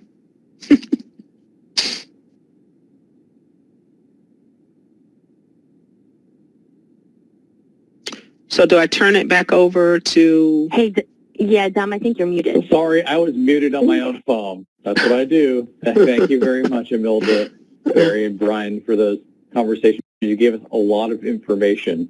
So I know this is time for a break, but we are running a bit behind. So without objection, unless someone jumps up, why don't we just go straight into the questions? So well, that means we will be eliminating our short break. Then hopefully maybe we can get done on time or a little bit early. So sorry if I caught anyone off their balance with asking for immediate questions. So let me see if there's anything in the chat room yet. There's nothing yet for people raising their hand for questions. So, but I'll give people a few seconds to do that before I jump back in. So Todd, you have a question. Go for it. Todd Richardson. Sure. So my question is about the FSRDC, and if those moving to a virtual environment, can that be sort of like the path forward for a lot of this work? What's the barrier to that, to building off of the FSRDC? I think, Barry, do you want to take that? I think you talked a little bit about that in your presentation. Sure. So I think the answer is a qualified yes. I mean, I think that we believe, and we've sort of raised this with the board, that the FSRDC system should be part of a national infrastructure. It's already is part of a national infrastructure. There are some legal barriers that I'm not as steeped in as people who work at the Census Bureau to just declaring that's what we're going to do, because the system, because of the way the legislation enabled the current facilities. And there are, depending on what people are going to be doing, there's a real, so far, I think that many of the university partners are really committed to work that is statistical in nature, research in nature, and they're, depending on how this National Security Service works out, there may be some types of work that wouldn't be appropriate for the environment, at least as it's set up now. So we were thinking about work that would lead to specific enforcement actions as opposed to the work that's just statistical. So I think the answer is yes. We believe that the FSRDCs have an important role, and there's a lot that can be built on there. But I think there are some details that would need to be worked through to think about how that would really look, how it would be resourced, what the mission would be, those kinds of things. Okay, great. And then Amy mentioned she had a comment on the FSRDC. Hi. The university partners pay a lot of bills to make the system function as it does. Would the vision for ICSP or, some sort of more federal sponsorship of this, would that cover the costs that the institutional partners currently pay?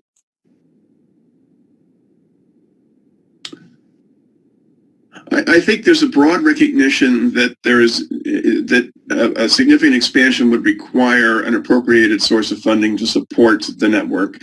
I think we are all constrained by our resources and concerned about further expansion of the system, given the sort of desire to make the data available as broadly as possible. So, there are plenty of researchers out there who have grants and can afford to pay a user fee that would help support the network. But then there are many, many users of the system, and I think the universities in particular are very interested in supporting their graduate students who don't have that availability of funds. And so trying to come up with a funding model that makes the data available as broadly as possible is going to be the trick. And I think that no matter what we do as a committee, I think we have to look at an appropriated source of funding or some established source of funding to support the infrastructure that we're going to build on, because it can't come from the existing resources. I think that we're all at the edges of the margins of where we can contribute out of our existing funds. So I don't know if that answered your question or not, Amy. As is always the case. That's actually the issue of appropriated funding versus passing the hat is a perennial one in this and other programs. And there are advantages and disadvantages to both, but there's certainly it's indisputable that more funding would allow you to better meet your purpose. So, do you have other questions or comments?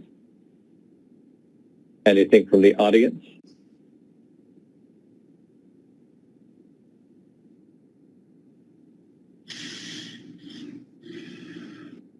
So I think that I'll jump in.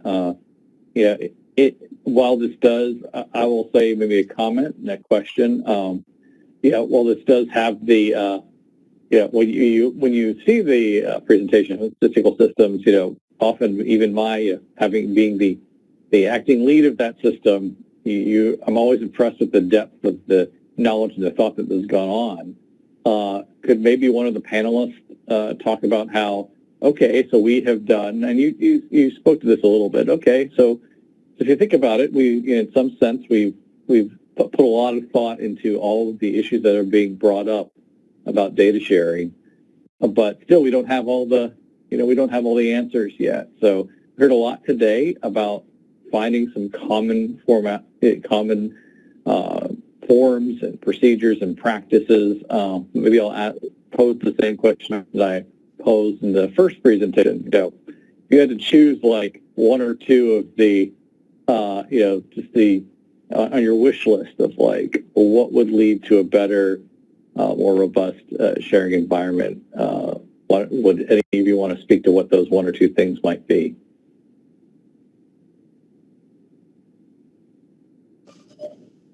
So I can, this is Brian, I'll jump in to kick off the conversation anyway. If you ask me that, I come from, I'm at NCHS now, but I come from the economic statistics world. I was director of BEA for a while.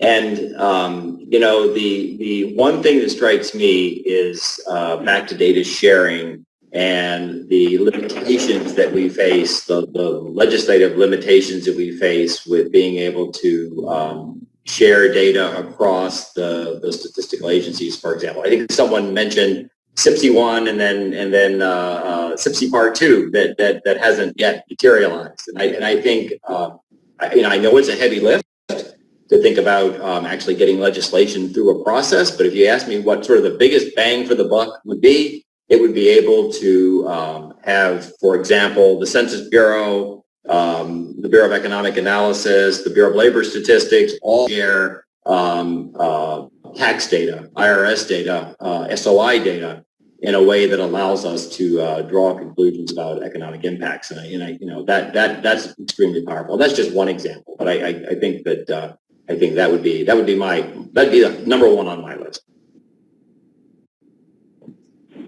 So this is Ken. Maybe I'll jump in from a researcher standpoint, and I'll even turn my video on while jumping in as well. I do think this idea of a common application accessing data would be very powerful, and particularly as long as part of that is, researchers don't have to go to every single entity that they want to get data from. If they want to match data from BLS and census or use data from different agencies, that they have to go to each agency and clear their sign an MOU with each separate agency, or one of the limitations to using UI wage record data is getting permission from all 50 states if you want to do a large scale national study using these data. Things that would facilitate, reduce the bureaucracy while still maintaining the security and ensuring that researchers are doing appropriate things, I think would be an enormous advantage.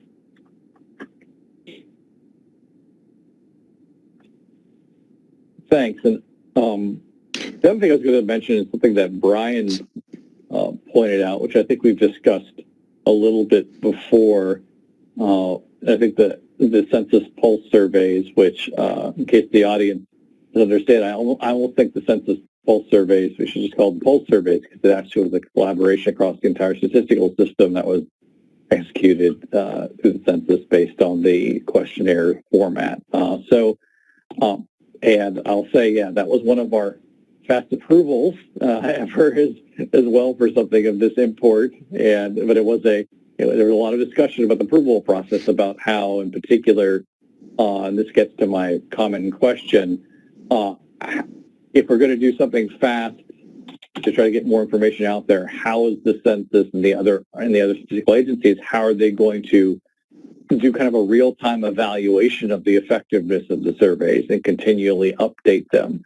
And if you think about it, that from a statistical perspective, that involves both a lot of infrastructure about, well, what questions are going to ask on the update, but a lot of also ensuring that the surveys remain compatible backwards, that you're still measuring something that's similar enough, or doing that kind of thing whenever we change standards to make sure that they're back compatible with the previous surveys, which usually are years in the past. In this case, they were weeks in the past. But I wanted to get a open up the conversation a little bit, if people agree, that one thing that you did mention is the trade-off between speed and inequality. How do you see that evolving with shared data? And so is there a difference in the amount of consent or infrastructure or resources you need when you're kind of sharing data for the purposes of a quick, non-official, but quick look at the economy or health or something like that versus the larger quality? If that makes, I'm not sure if this question makes sense, but I'm trying to get at is there a different infrastructure that's needed for that kind of quick, more dirty look at things versus the higher quality, longer term standards that you usually put out? Maybe I could just address that. In the report that I mentioned, one of the things that really needs to happen next is to come up with a common language for learning how to talk about data quality, so that both the producer and the user can understand what the risks are in using the data and relying on the outputs. The report talks a little bit about an elevator speech, what you would tell to someone in a paragraph about what you can and what you can't do with the data, or what I would say to you, Dom, if you were going to use my data to make a decision, what you would need to know before you made a decision based on data that may or may not be as high quality. So I think coming up with that common language for talking about data quality and a set of agreed labels for data quality would be one way of helping both the official statistics producer and the end users of the data to think about it. And this is also discussed in the data ethics guidelines that recently came out. And so there's, I think, an opportunity for us to work on that as a group, as a statistical group of statistical agencies, start thinking about how we might make progress there. And there are some examples from overseas that we can draw on where that's happening already. And I'll jump in too, both on the wish list and on the FSRDC discussion of costs, because that's a big one. And I think it's something that the sooner we address, I think the better we're going to be as a committee advancing evidence. I don't know if you're hearing an echo, but I hear just a little bit of echo online. At any rate, so when we think about the costs to the FSRDC and we think about where we are with surveys, now really is the time to put it all on the table in terms of what would the ideal situation look like. So ideally, cost models can change now. Our budgets aren't being used in the ways they were before we were in COVID. I know we won't be in this COVID-19 situation forever, but there are going to be some opportunities to look at how do we develop a cost model within the FSRDC system, but also across other systems where it makes it a lot more beneficial for people, or a lot more, I don't want to say easy, but a lot more economical for people to access data. So what do I mean by that? And as an example, so right now, the National Science Foundation is looking at ways to increase the availability of data to underrepresented groups. And that can be not just racial groups, but also we think about graduate students that might not be from our larger institutions. If we think about other institutions such as minority-serving institutions where they don't have access to the type of funding that might give them access to data, these are other areas. So the cost model questions and comments, they really do give us an opportunity as a committee to think through what could we do to make evidence more accessible to everyone from a financial point of view. In terms of a wish list, I really think that it's important for people to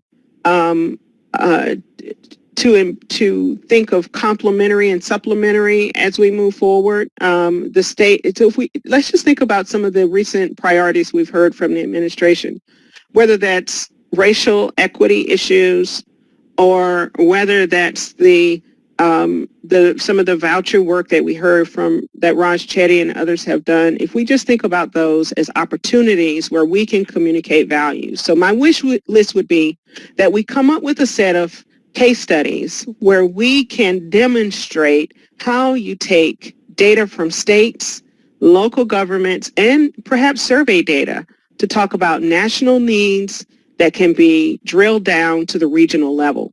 So that's my wish. And then what does that mean? We have to have a communication strategy where we take some of the things that we talk about very rotely and translate that into a way that people see themselves when we talk.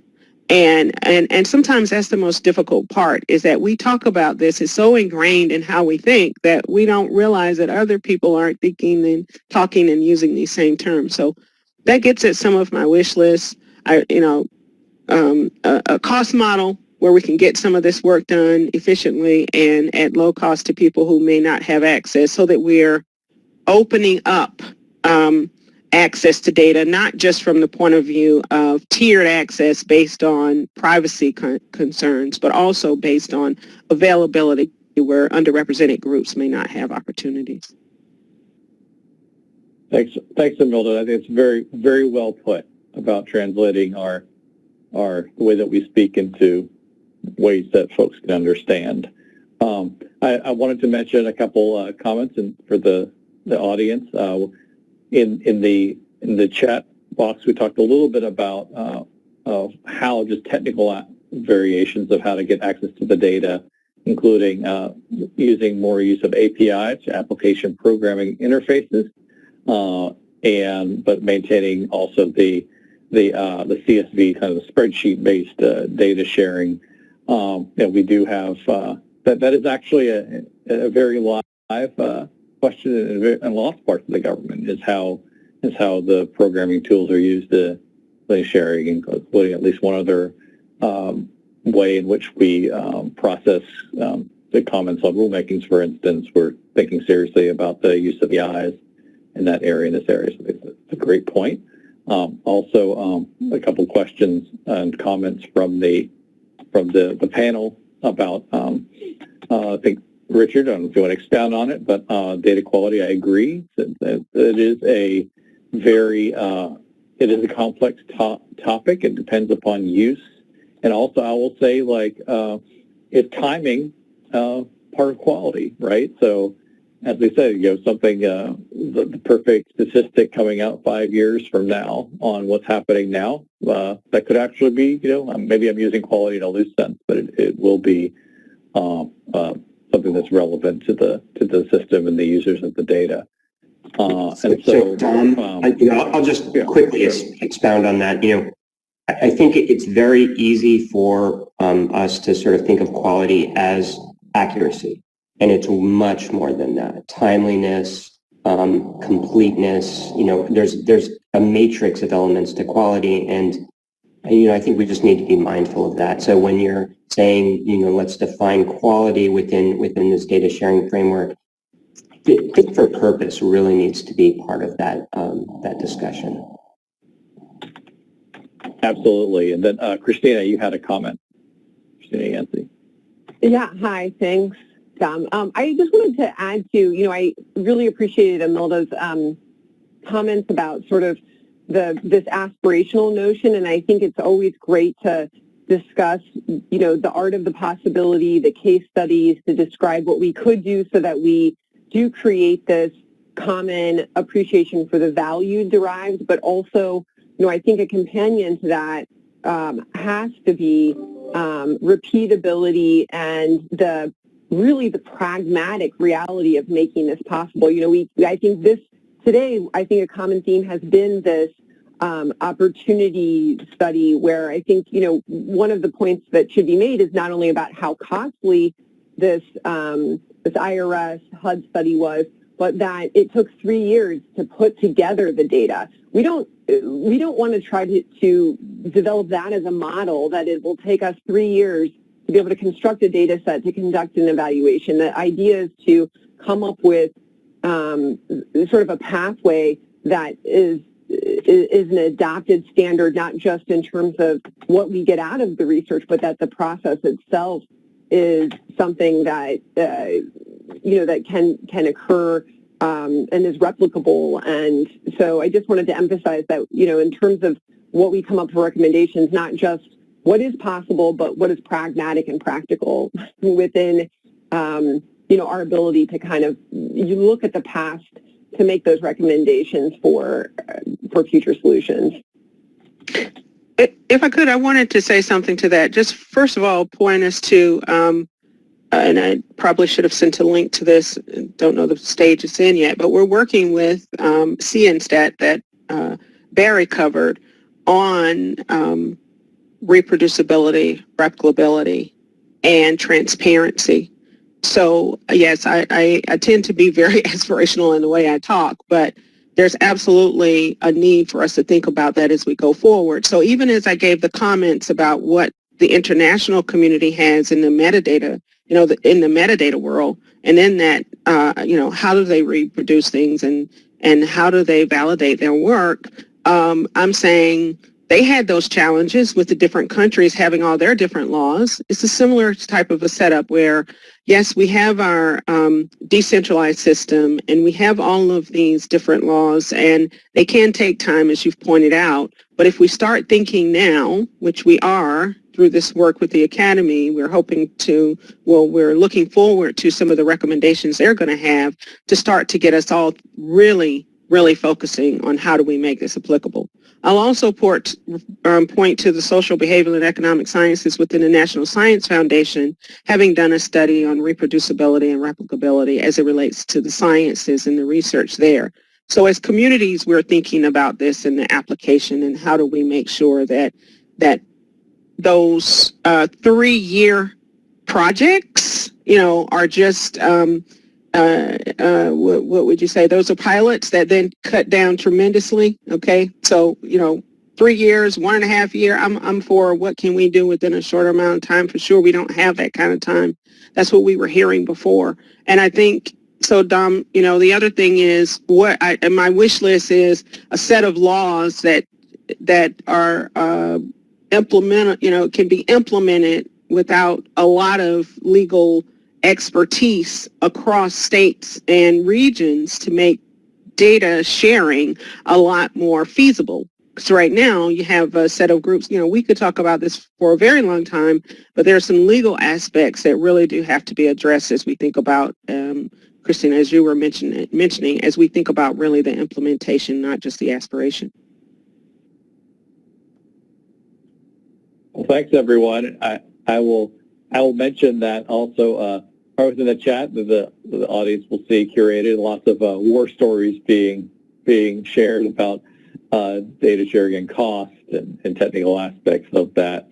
So it's obvious that this is a group that has tackled these questions in real life, right? Because we can talk in a lot of the discussion here, but in the abstract what the challenges may be, and I think many of you have actually faced them and overcome them, but perhaps at a cost that was not sustainable to make this an enterprise that can be expanded in the future. So I would want to, unless there's any other potential comments, I think that we are right at time for talking through a couple of what we might, talking through the next few meetings. So. Any other thoughts from anyone on the topics today? Again, a great set of presentations, deliberations, discussions. I think maybe this was the most lively of to date about just that people have a lot of experience in the areas that were discussed right now. Okay, so and I will step back a little bit, and I think that is when I think about this in my head and the modeling that I'm doing to translate it for myself, that I don't have experience at firsthand in doing research in this environment. So, but it is that can we create a better assembly line here? Can we turn all these incredibly successful and game-changing things that many of the researchers on this panel have done, and just make it easier for everyone else? And easier could be legal, could be money, could be technical, could be just being clear with your intended uses and ensuring that the collectors of the data are safe and they can be assured that they'll be protected. Just all these areas into that. So anyway, preaching to the choir a little bit, I know. But let me go through what what we are going to look at the next few meetings is that in February, I think that we are going to talk a little bit about the ideas, needs, and challenges, the federal chief data officers and external researchers. So we've heard a lot today, and then we'll continue that conversation. And we are going to also try to talk in March about a little bit more that I just mentioned about the privacy and confidentiality issues, and talking about the relevant technologies, data ethics, and also at the right time, a little bit hard to predict right now, but we will also talk about the address and discuss and summarize the public comments, because I keep mentioning that as an important part of this conversation is engaging with the public on these issues. And so we'll have some dedicated time to that. That will be dedicated to our esteemed colleagues and stakeholders that are listening on. And then I think that is about it for the summary of the next topics. So please, as an audience, please look for the curated notes and materials for today's meeting. We'll publish on the committee's website in the next few days. And other than that, I will look forward to seeing everyone next month. And without objection, this meeting will be adjourned. So thanks, everyone. Be safe, and talk to you soon. Thanks, Tom.